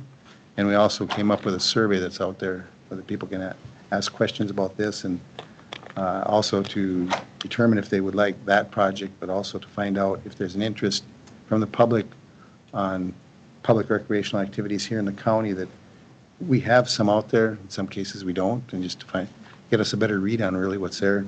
That'll be irregardless of it. If this project does not move forward, that information will still be good for our Recreational Advisory Committee to help us update our longer-term goals. We're also going to have this information at the Becker County Fair at our booth that we have with solid waste and environmental services there as well. Steve, is this flyer posted online? It is, I believe it is, yeah. Okay. I just, I went to Toad Lake Town Board had a special meeting last night, and I said I would update kind of what happened at that meeting at this time. So it was well attended. There was about 30 people in attendance.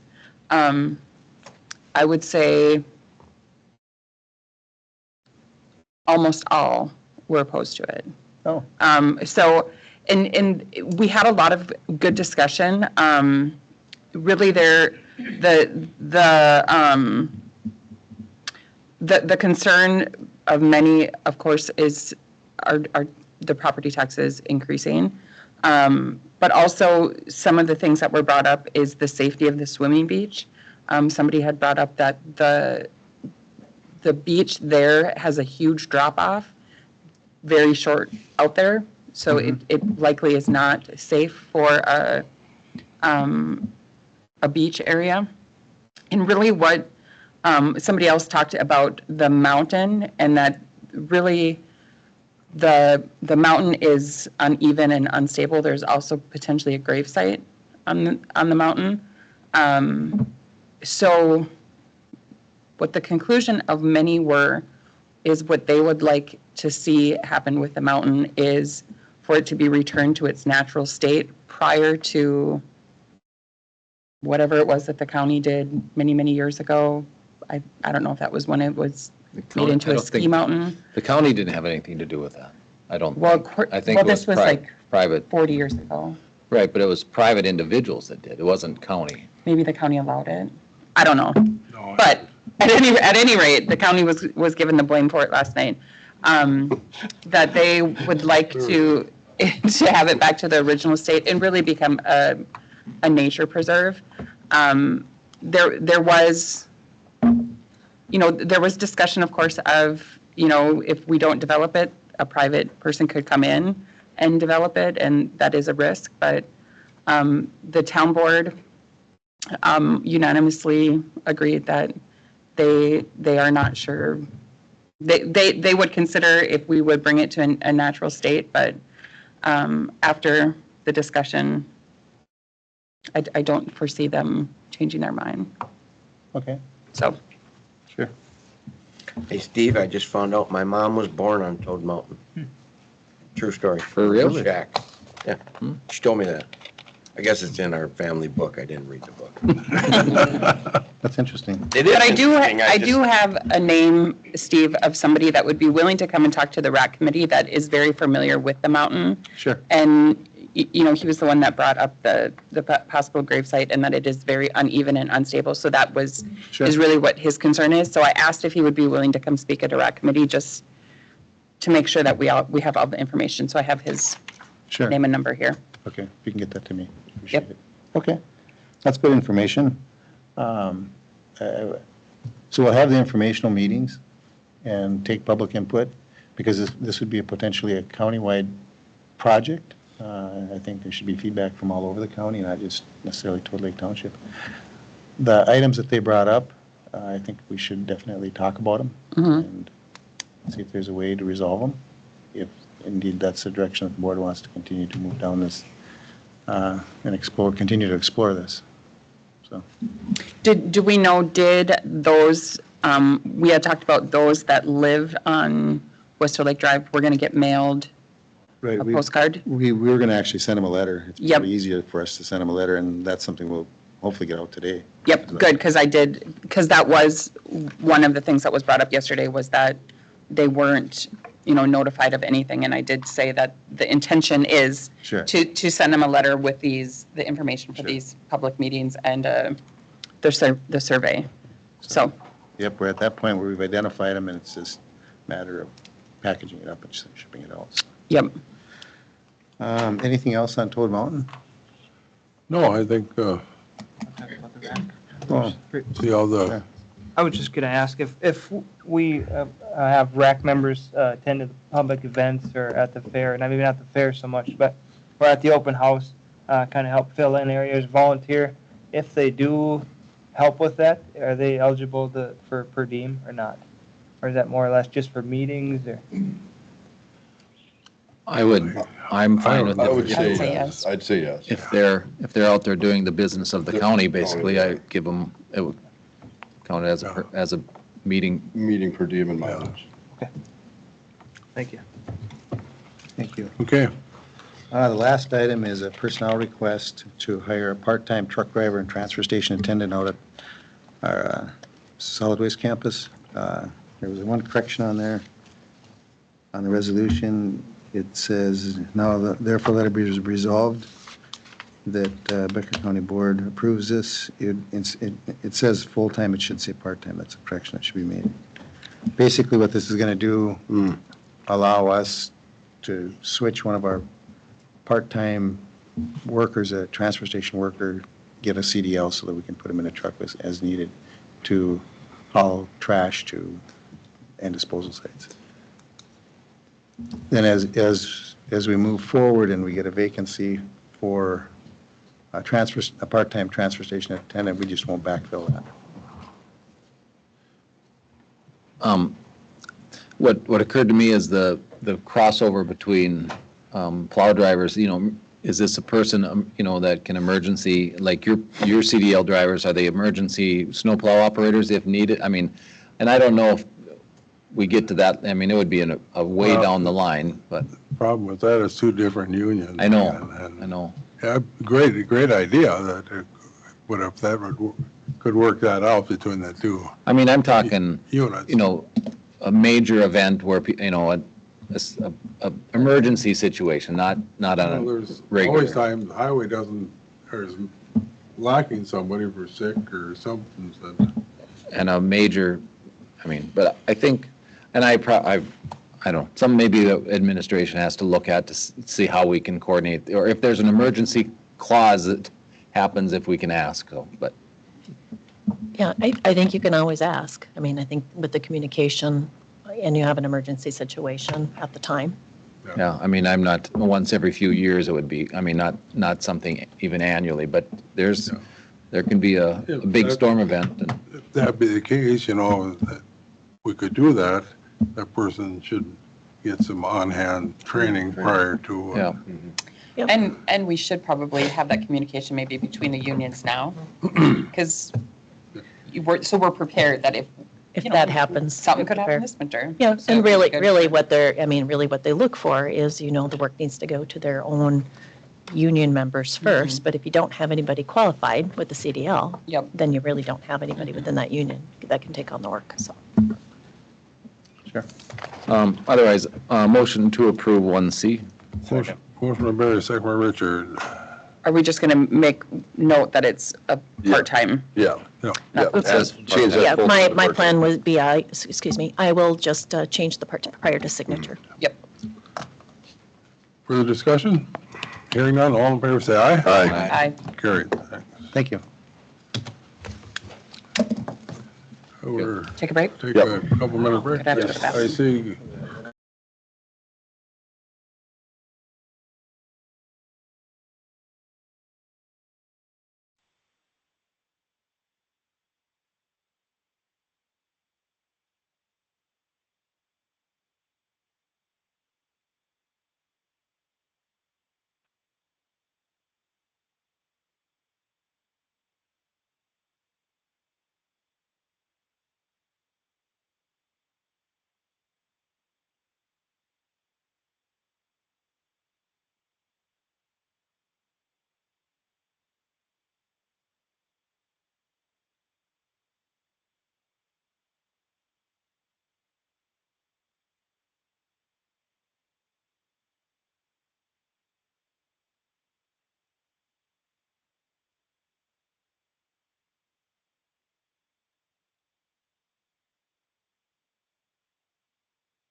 Ready?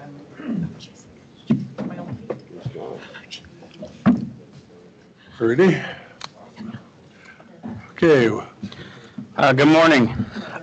The first item I have for you is just a public hearing request. We hold these on behalf of the MPCA. We've had a couple in the past, I believe for just Jenny O, that I can think of off the top of my head.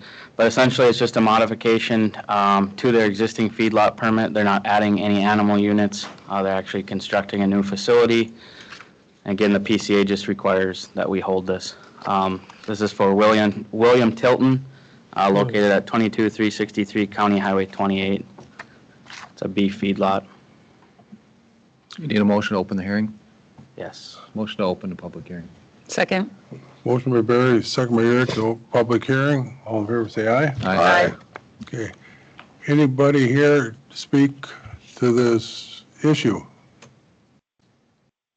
Anybody here to speak to the issue? Last time, anybody here to speak to the issue? Nobody stepped forward, so motion to close the public hearing. I'll make a motion to close the public hearing. I'll second. Erica and Dave, further discussion? Hearing none, all in favor say aye. Aye. Then all they want is the minutes, so when they're ready, I'll just get them to them. Second item. Should we I don't think there's going to be anybody else here besides that mental health request, but do you want to go to the last two items and wait for planning and zoning at 10:15, Mr. Chair? Last two items? Yeah, I I think we probably should go. Just in case there's anybody coming to speak. Okay. So the next item is a short-term rental fee. Commissioner Okeson and I had some conversations about that fee. We're going to be going live with the short-term rental permit in September. It'll be an annual permit. We have an ordinance in place. So I did a little benchmarking with some other counties. Our current fee we had set at $50. Hubbard County was between $300 and $500 depending on occupancy. St. Louis was $410, Otter Tail was $400, and Crow Wing was $100 per room. So if you have a 3-bedroom average, it'd be $300 a permit. Finance discussion yesterday, recommendation was $400. That would be an annual fee. I guess part of the reason the discussion with Kyle on this is with our new rules and stuff, it's going to take a lot more staff time. There's going to be complaints and stuff. So, you got rental companies that are making money on this. And so I don't think it should cost the county a whole bunch of money just to keep up with it. So What's the definition of short-term then? Weekly? Less than 30? Less than 30. 30 or 31, I think 30. And we talked at finance about this, we agreed with the 400 from Otter Tail. And is that the other counties, that fee is for both short-term and long-term? Like it's the same across the board? I or- think just short-term. I'm not aware of anyone that actually regulates, like, let's say you have a second residence and you lease it for 6 months or a year. I've never heard of them. So are we? This would be short-term only. Oh, because it says here long-terms. Does it? Yep, approves a permitting fee And for long-term. short and So it would long-term. be short only. you strike long term. Yes. That makes a With lot that, more sense. Yes. motion to approve one Sorry F. about that. That's okay. I'll make a motion to approve 1F with Motion by the Erica. subtraction of and long-term. Do I have a second? I'll second. Second by Richard. All in favor say aye. Do we want the dollar amount in the motion? It is. $400 Oh, my God. Okay. in resolutions. Yeah, I saw that. Do we want to keep it at 400? I mean, do we want this to be reviewed annually, and should we allow I them? think because they'll have documented time and stuff that they're spending on this. But should we authorize for the office to review the annual fee annually and revise if needed? Maybe that should be in the document, revise as needed within the, and it doesn't have to come back before us annually, and I'm fine with that. Yep, I'm fine with so that. there'd be a whereas the department head can revise and can review and revise annually. Okay. Just Okay. put that in the resolution. Included. Further discussion? Hearing none, all in favor say aye. Aye. Opposed? Carried. Thanks.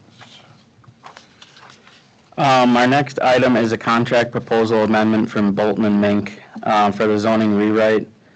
We've had some discussion with them, essentially going through the RFP, although the title says to rewrite the comp plan and zoning ordinance. I guess what their expectation from our RFP and what they anticipated was an update. After going through our current ordinance and redlining what myself would like changed, the county surveyor, and then anybody else that submitted comments, I guess the feeling now is it's more of a rewrite than an update. They have sent some documents yesterday after finance. We had another conversation with them, and they've provided, I guess, what they've accomplished so far. And then I guess under task 7 on that first page that I gave you guys, the bottom section, it says task 7 deliverables. That was what they provided to us in response to the RFP, and that's looking at a zoning map update, which we've received. That's what we've worked on extensively as a group, and then an ordinance update including any recommended new districts or land uses, and then a subdivision ordinance update.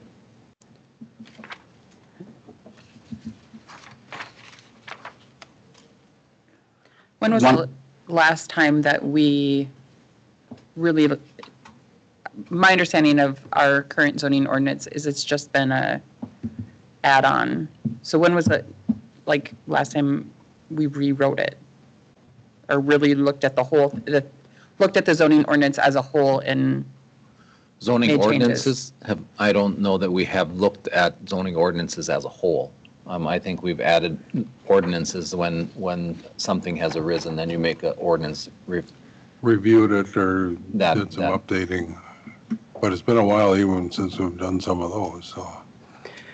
Yeah, normally we would just amend one section at a time, whether it be one setback or adding the short-term rental deal.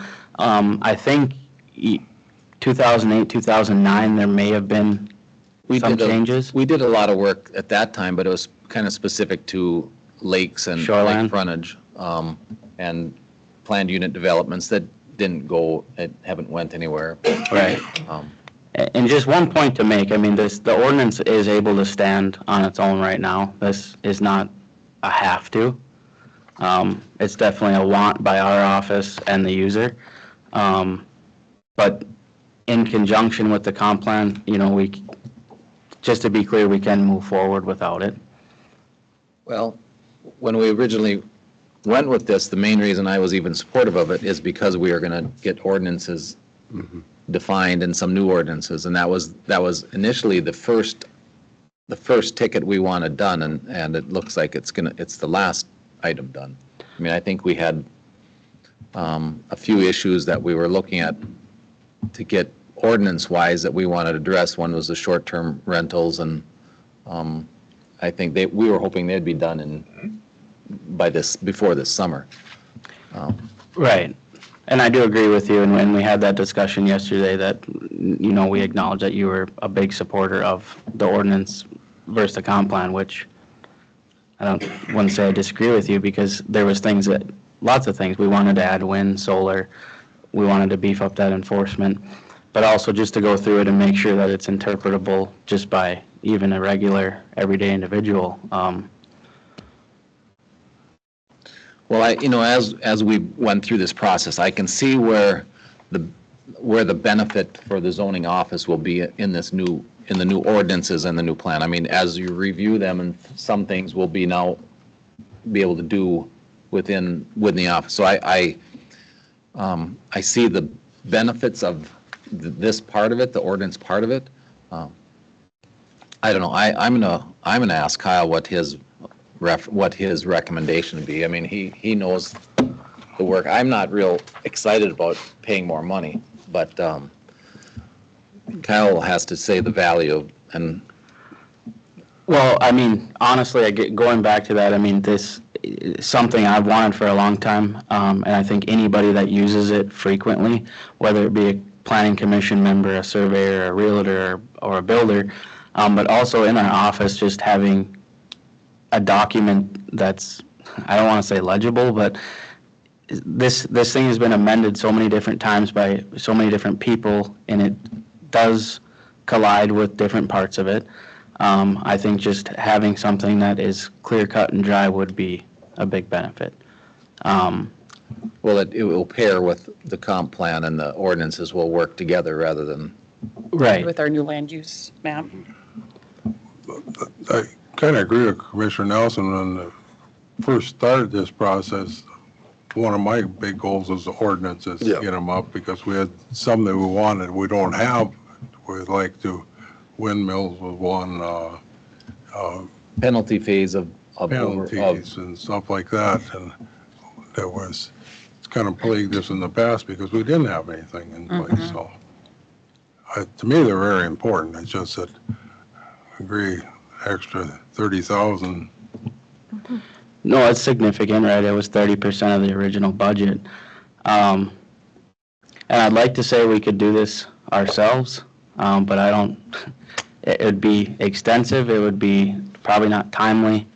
And probably not as comprehensive, really. I mean, if you're Right, so the value doing that. that as well as your other, your job. Right, and the value that you're getting from them as well, so we do have to be in compliance with parts of statute, so they're going to check all that. They are going to benchmark other places, and obviously they have, a lot of knowledge with other counties. I mean, we can rely on that aspect, I think. I guess my question is, from the original proposal, what we're requesting, what additional things are we getting? I mean, they quoted, and so what's additional that we're getting that wasn't in that original price? Because, the ordinances were part of that. Is it some sort of incorporation or? Mr. Chair, if I may. I was a part of the meeting yesterday, and I, came into that too, asking lots of questions. And really what it is the proposal was looking at what you absolutely needed to and some modifications. So in my mind, it was really, I'll say a play on words, because really what this needs is a complete overhaul. So we went into it with the idea that we'll modify, or I think there was, let's say if there's miscommunication or misunderstanding, but it really, when they got further into this, they realized, the consultant company really realized that it truly needs an overhaul. What needs an overhaul? The ordinances. So rewriting of all of them. I think I can elaborate on that. So I went through this and kind of highlighted what was not working or what should be addressed. So when we first started talking with them, it was like we were going to look for probably a template solar ordinance that used to use across the state. Solar, wind, we obviously wanted to update our feedlot stuff because that's kind of what triggered the talk. And then enforcement was definitely a big one. Enforcement of lots, like the example was a lot on a lake that was clear cut. I mean, is that Yes. those type of things that we don't have any teeth for that? Right, because we ran into a couple of those probably right around that feedlot time as well, and there was some of your constituents were, campaigning to definitely do something different here. But going through it, right now, for instance, when we talked to you and I at Lake Eunice with maybe not allowing smaller lots, but creating some type of cluster developments. So looking at revamping that residential plan unit development stuff, looking at the commercial plan unit development stuff, existing resorts, basically rewriting our whole subdivision ordinance, which was part of the original RFP, but just going through the list. Easement width and survey requirements, deciding when a survey is required. For instance, if you have something that's described by quarters, we don't require a survey. That's not in our ordinance right now. easement width has always been a discussion that's been on the table. Forest conversion, and looking at allowing a percentage of a lot to be cleared. Violations and enforcement, including blight properties. Nonconformities in a whole, which would be boundary line adjustments, nonconforming uses, building on nonconforming lots, and adding on to nonconforming structures. Placements of, I was just going to mention, did we ask, I mean, I noticed in our ordinance, or in the one book that we're looking at, that it stated some things that, and I highlighted those, and I think I talked to you a little bit. It says, basically a nuisance ordinance is written within some of those. I mean, did we request that we're going to have a nuisance ordinance in there? Or, I mean, that's a pretty significant, it's in the document already, and I noted that in a couple places that if we, this is a big decision for a board to have a nuisance ordinance in that document, because if we adopt it, then we're going to have to be specific on it, and I don't know that we want to go down that full beaten path either. So, and I guess that's, are we getting more than what we even asked for, and then we're getting billed for that, or?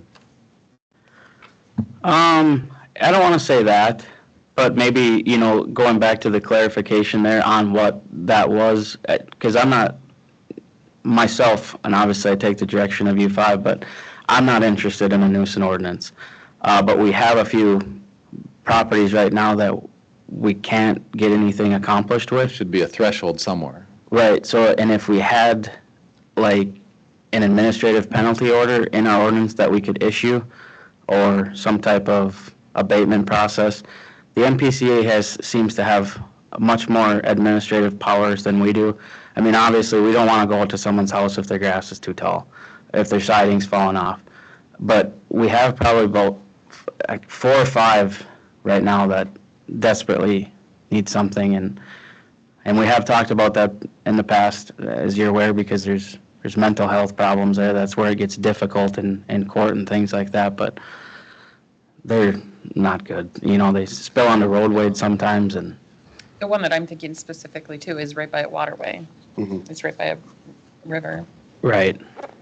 So thinking, But that's a big step, and how it's worded in there, I mean, it's like, whoa, we're going down a road in that document, so we'll have, I mean, that's something that I was going to ask to address, to change, or to be more specific on what we're talking about, because that was a concern. Yes, and I thank you for catching that, because it's, again, that would be a task in itself. Yeah, that's a whole department itself. It really could be. Well, another thing is that we approved here on the short-term rentals, so look, Otter Tail went through and updated. That's another thing, because seemed like more and more are converting to those. Right. So, I think we need better rules on what yeah, can be allowed. yep. Because we've had issues in the past out around some of our lakes with, Well, and that's a question I think I asked Kyle early on when Otter Tail was passing that in their board meetings. I mean, where are we at it? We're way behind, and this was an item that we wanted addressed early. So, I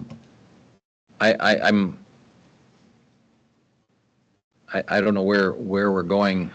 Well, and I can elaborate a little bit on that short-term rental stuff, because we have an ordinance in place. We were waiting for Schneider, our permitting software, to create that permit. They created it. We looked at, and it is an annual permit. We decided that in the ordinance. We looked at going live with it in January, but one of the major requirements for an STR is a septic compliance. We couldn't get those septic compliances until spring, summer. So then looking at, asking staff to probably implement 100 to 200 of these in the month of May with the building season, I just said, let's go to September. Right, but that's the old, I mean, that's just a permit. The rules haven't changed, have they?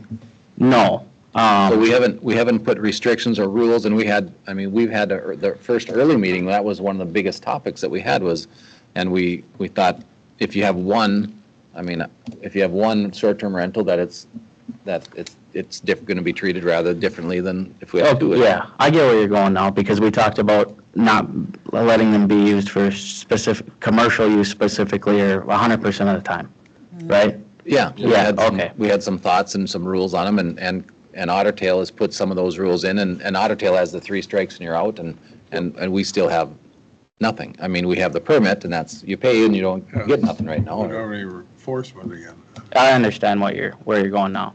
I just want to make it clear, because I don't think even a lot of the public knew that we have an ordinance in place technically, but I understand what you're.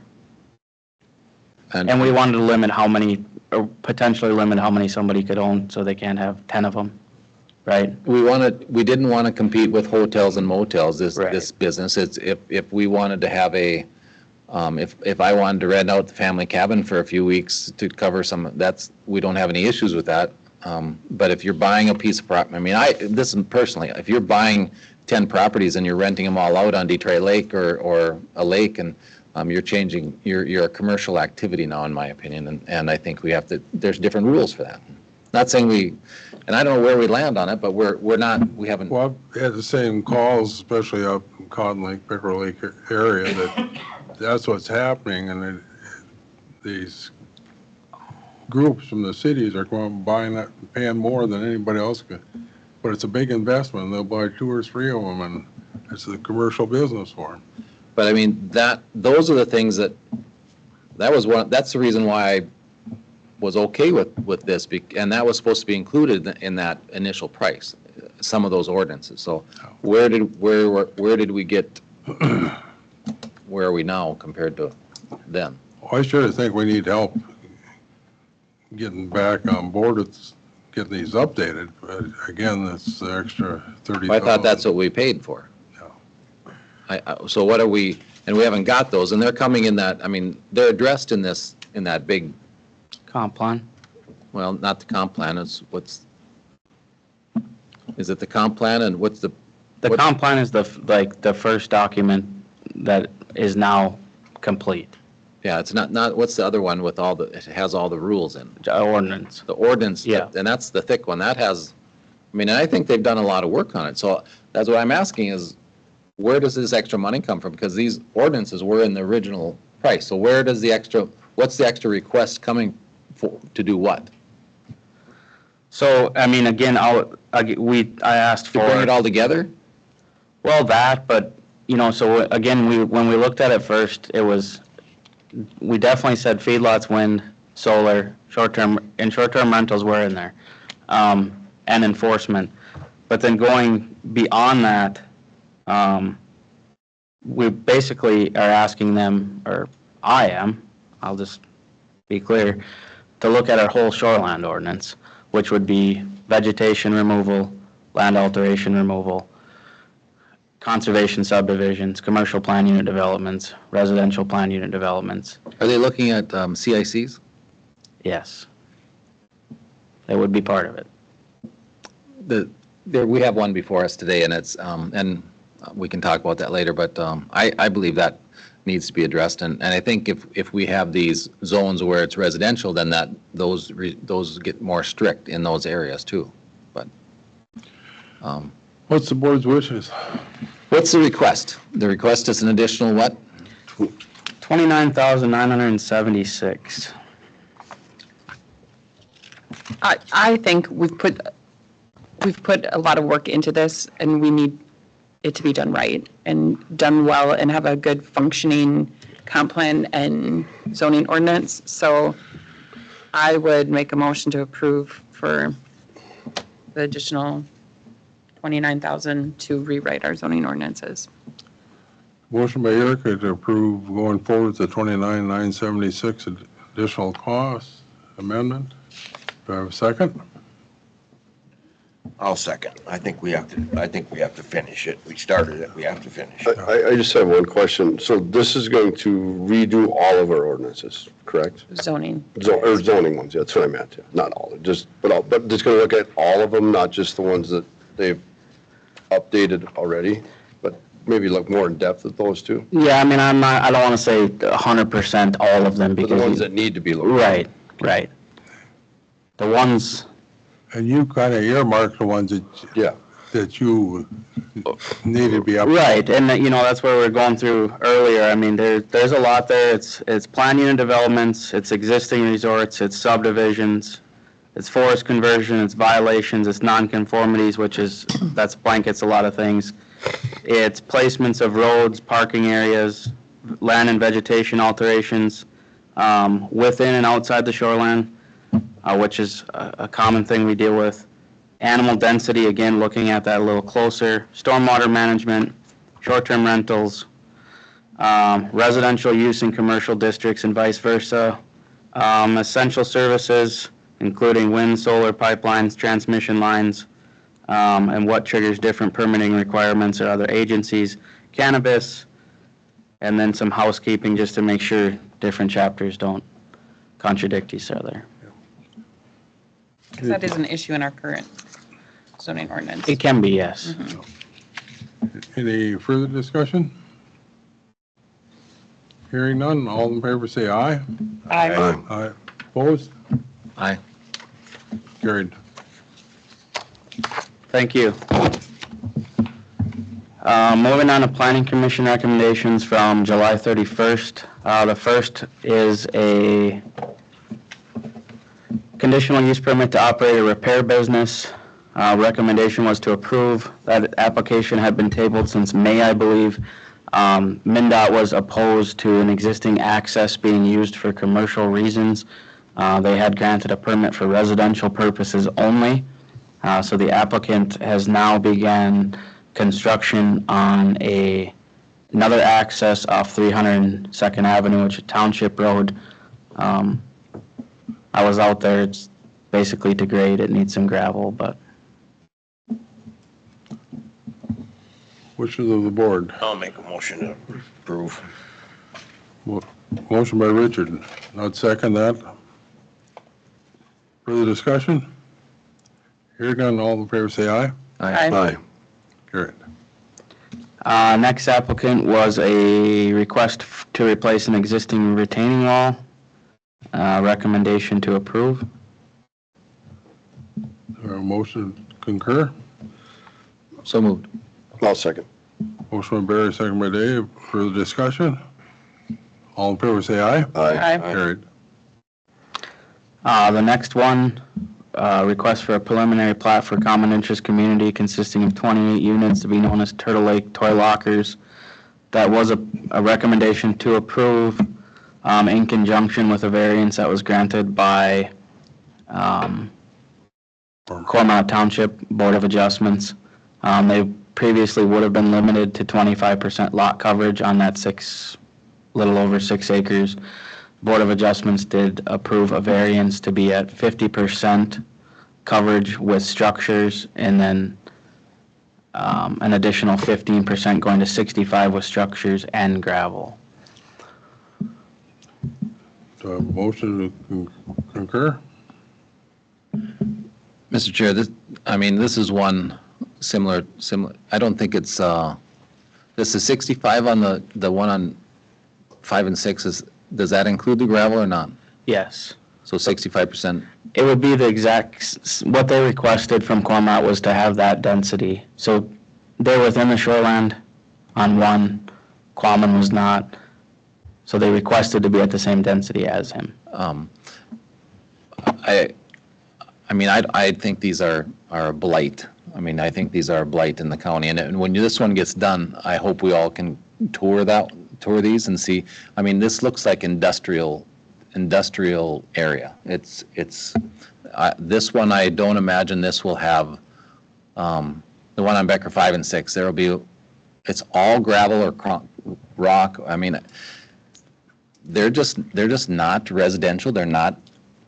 These are industrial areas when you put that density. I know Cormorant approved it, but I don't know if I believe that they will look at this and say, we made a mistake, because these are an industrial look. That property on 5 and 6, they took out the dirt, the moving of dirt on this was so, they're redoing the whole lot. The whole lot is I was by it the other day. we're maximizing the profit for developer, that's what it is. And I think we're going to have to address, I mean, if we're going to go forward with ordinances, I think we have to address buffering on these, because there's a person right across this one that lives on the lake, and it's, I mean, you're coming out, right now, you're coming out to an industrial look of storage lockers, and these aren't small ones. I mean, you look at, it's not a look that I think our county wants to go, and I've had calls, people saying this from various, I mean, not just, I mean, for various reasons. So I can't support it. I mean, this density and no buffers. The city did, on the township did have some conditions on it also they had for lighting. But this is an industrial use in a residential. I mean, if you had a buffer of at least something, so the residents, I mean, on the main highway, then that's okay, but I just think the density is just too high. That's my opinion, so. Do I have a motion to approve or deny? I'll make a motion to approve. I'll second. Motion by Erica, second by Richard. Further discussion. I look at it, it's pretty much next to a gravel pit. And on the one side, yeah. Yeah, so with that, all in favor say aye. Aye. Opposed? Aye. Carried. Okay. What did I do with my agenda? Shoemaker. That was a 6-foot fence and a right-of-way, right? Yep. Yes. Yes. Yeah, next applicant, conditional use permit to construct a fence to be 6 foot high within the structure setback of a road right-of-way, a county right-of-way. Move to concur. Second. And just to be clear, this isn't in the right-of-way, it's just within the setback of the right-of-way. Yes. Yes. Yep, the requirement is only, allows for only 4 within the setback. Got a motion and a second for discussion. Hearing none, all in favor say aye. Aye. Opposed? Carried. Next applicant requesting a change of zone from agricultural to residential. Recommendation to approve. What's the lot size of that? 3.48 acres. They'd be less than 2.5. What was the reason? Their reason? Yeah. Well, I think they told us they wanted to subdivide, right? Subdivide a 3.5 acre parcel. Are we taking public comment? We're the ones who requested it. Oh, Yeah, there wasn't any, We didn't want to subdivide. I thought, We didn't go a bunch of, no, but one time, right? 1 acre. Yeah. Yeah. Yep. really, there wasn't any opposition the other night, or, there's 2 questions. I think there was. Yeah, but there was from one letter. One letter of opposition. So, planning commission did approve it, so. I'll make a motion to approve it. I'll second. Motion by Erica, second by Richard. I Further just, discussion? Mr. Chair, and this, you're at Bud and Kit's place? Yes. Yep. What, you're going to subdivide and sell a parcel off? An acre. 1 acre parcel for someone else to build a house on, or? Correct. So, again, this is going against the township's wishes. Kyle and I were out at the township. They do not want this. Lake Eunice, Cormorant do not want 1 acre lots. They were specific in that. Yes. They did not even want 2 acre lots. So we are going specifically against the township wishes, and I think, we've been, 1 acre lots in the country are not viable. Everyone wants to put sheds up. You have, Kyle, was there any correspondence from the township that came forward at the hearing? No. No, I but didn't recall that, so.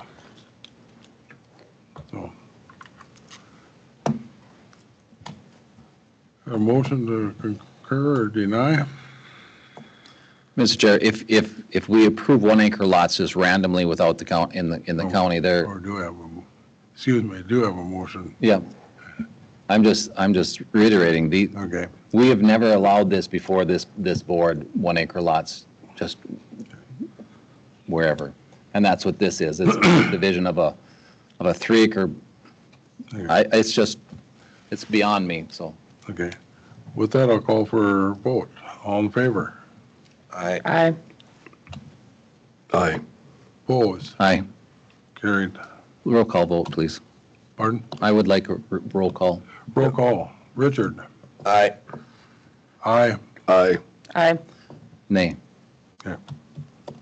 Carried. Next applicant requested a conditional use permit to operate a mental health office. Recommendation was to approve. It was a 6-5 vote. Since then, contacted by one of the members, and after he didn't really understand it that night, and he said, I don't know why I voted the way I did. He said, if I could change it, I would. Once it was explained that what type of clients will be coming there. So, with that, a motion to, What was some of the discussion? Well, I see the need for mental health offices. I'm questioning one in a home. they're moving. Sure. Can I speak on it, sir? Yeah, applicant.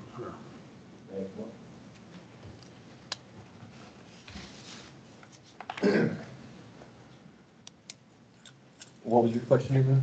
Just state your name and. My name is Daniel Hansen. We purchased the property with the intent to build a home, and my wife is going to have her business in the home. I got a letter from her if you'd like me to read it. So, all right. Dear members of the Becker County Commission, I regret that I am unable to attend the meeting today due to a short notice and prior appointments with my clients. I appreciate the opportunity to address some concerns raised about my profession and our future plans to build a home and a home office in Lake Park. I'm a licensed mental health counselor currently practicing in Fargo, North Dakota. My husband and I are planning to move to Lake Park, Minnesota, where we intend to build our retirement home. As part of our planning process, I contact the county zoning division to inquire about the necessary approvals for operating a home office.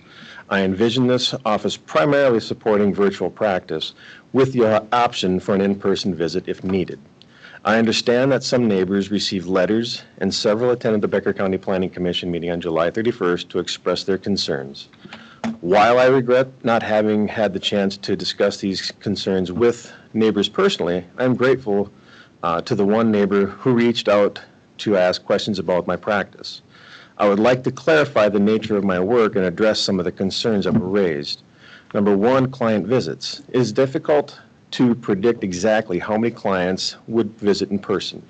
Based on my current practice, I estimate between 0 and 7 in-person visits per week, with 7 being a high estimate. I currently see about 15 to 17 clients per week, with approximately 1/3 of those sessions conducted via telehealth.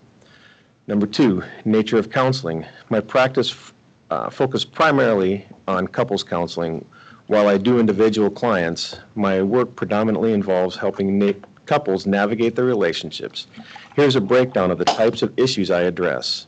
Couples counseling and relationship issues, 33%, life stressors, 20%, anxiety and depression, 45%, grief, 0.5%, childhood attachment issues, 1.5%. Safety concerns. The one neighbor voiced concerns about safety. I want to assure you that I do not work with court-ordered cases or clients with violent tendencies. The stigma surrounding mental health can lead to misconceptions about the individual seeking help. My clients are individuals and couples seeking to improve their mental well-being, manage stress, and build happier relationships. I think it is important to note that my husband's profession poses more threats to our family than my counseling work ever has or will. We are committed to building safe, supportive, and respectful environment in our new home and community. We aim to do things the right way by seeking all necessary information and permissions up front. I hope this letter helps to alleviate any concerns and provides a clearer understanding of my practice. Thank you for your time and consideration. Sincerely, Tracy Hansen. Is there any questions on anything?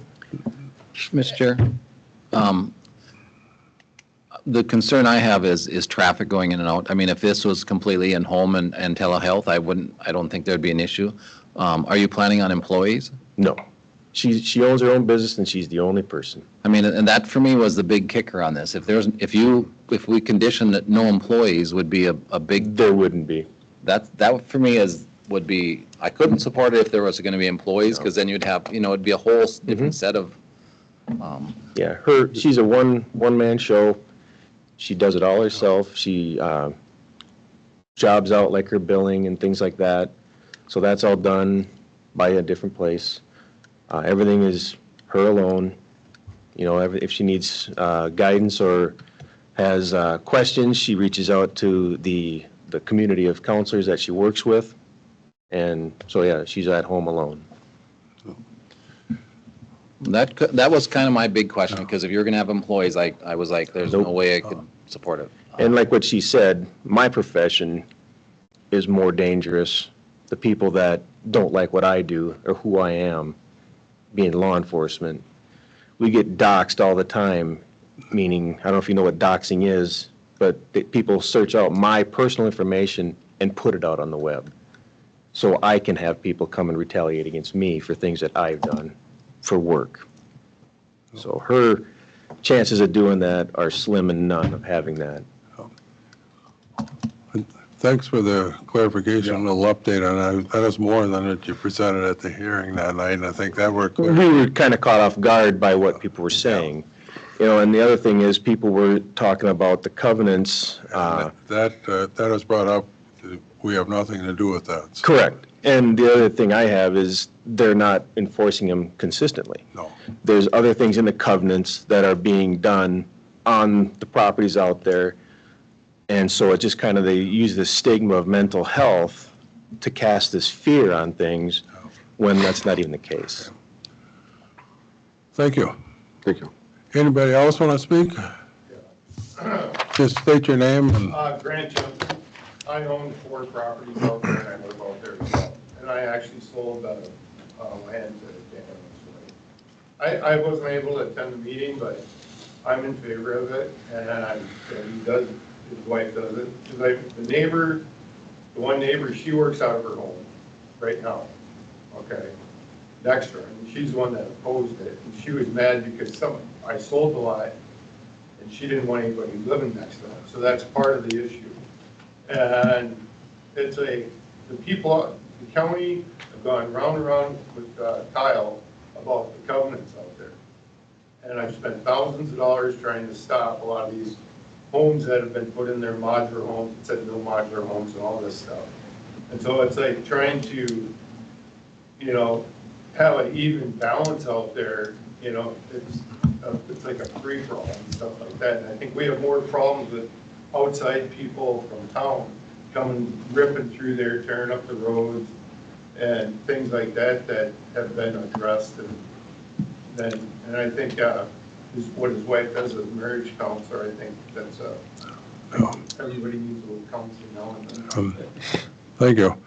I think one thing, commend them for coming forward to do this in front rather than doing it and getting reported and then coming back in. So with that, our motion to concur or deny? I'll make a motion to approve. Motion by Richard, second? I'll second. By Dave. Mr. Chair, Further discussion? I'd like to make a motion to amend to include that there would be no employees For stipulation. other than the homeowner. Okay. I'm good with that. You good with that? Okay. With that stipulation on there, all in favor say, We're voting on the amendment first, okay. Yep. so vote on. All in favor of the amendment? Aye. Aye. Aye. Okay, then vote on the whole motion. Yep. Aye. Aye. Aye. Opposed? Carried. Thank you. Thank you.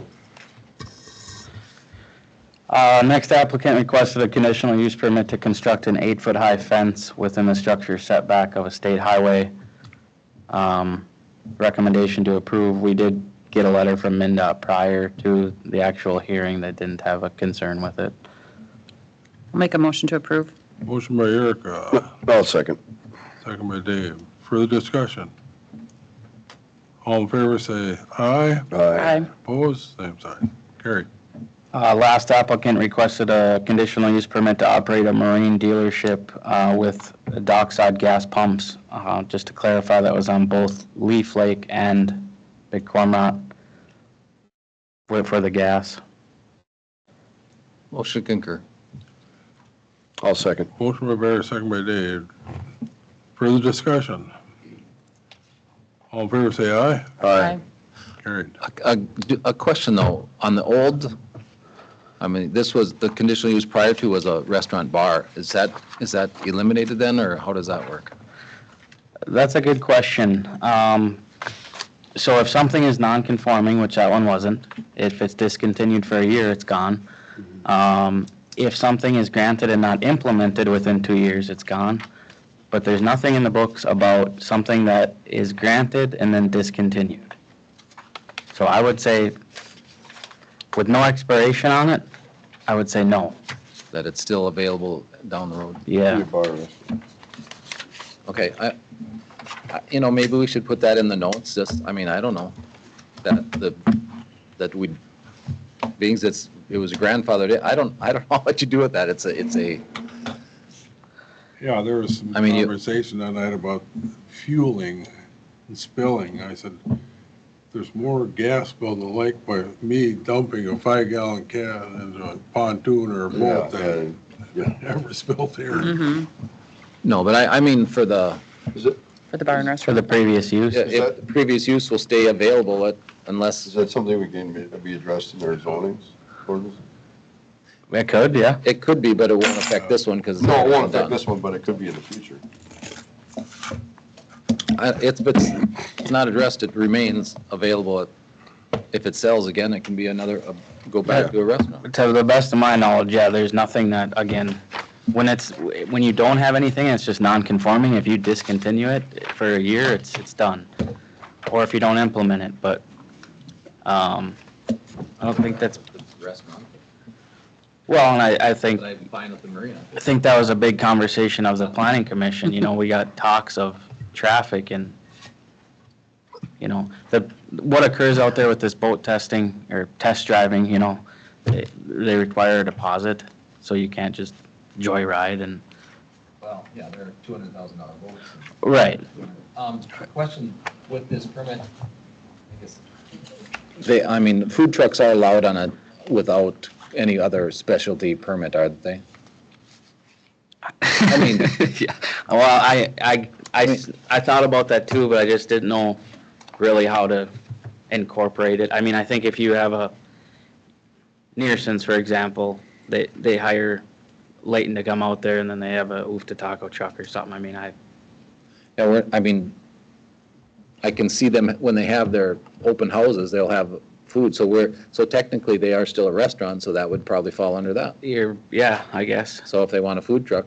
There is a catering permit from the state, though, that allows you to. That's for the caterer, though. That's a separate. If the food truck has the. Right. Food truck would have to be licensed. The food truck has to be licensed. But the properties has a conditional use for a restaurant already. So Yeah. I see. Yeah, if they wanted to bring a food truck. Pizza, they come in. Right. Yeah, it makes for sense. a few hours. Yeah.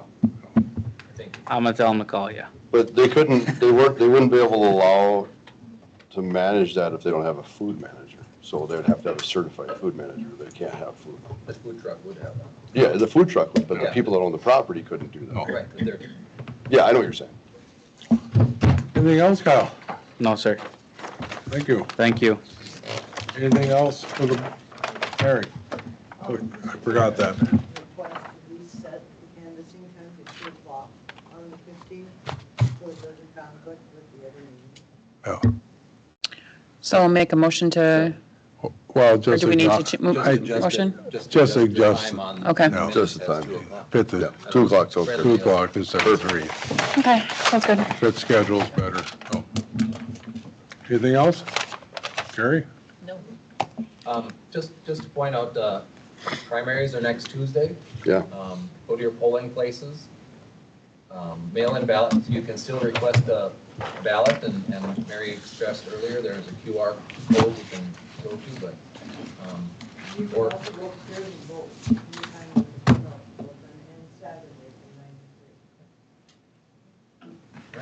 We just, he sent out this question for Mary on that email that came out late yesterday on opening a DMV in Ogama. Yeah. Yeah, we're going to have a future discussion. Okay, I don't know where that request came from, okay. but yeah, it's Friday. Follow up on it and let us know. Meeting adjourned.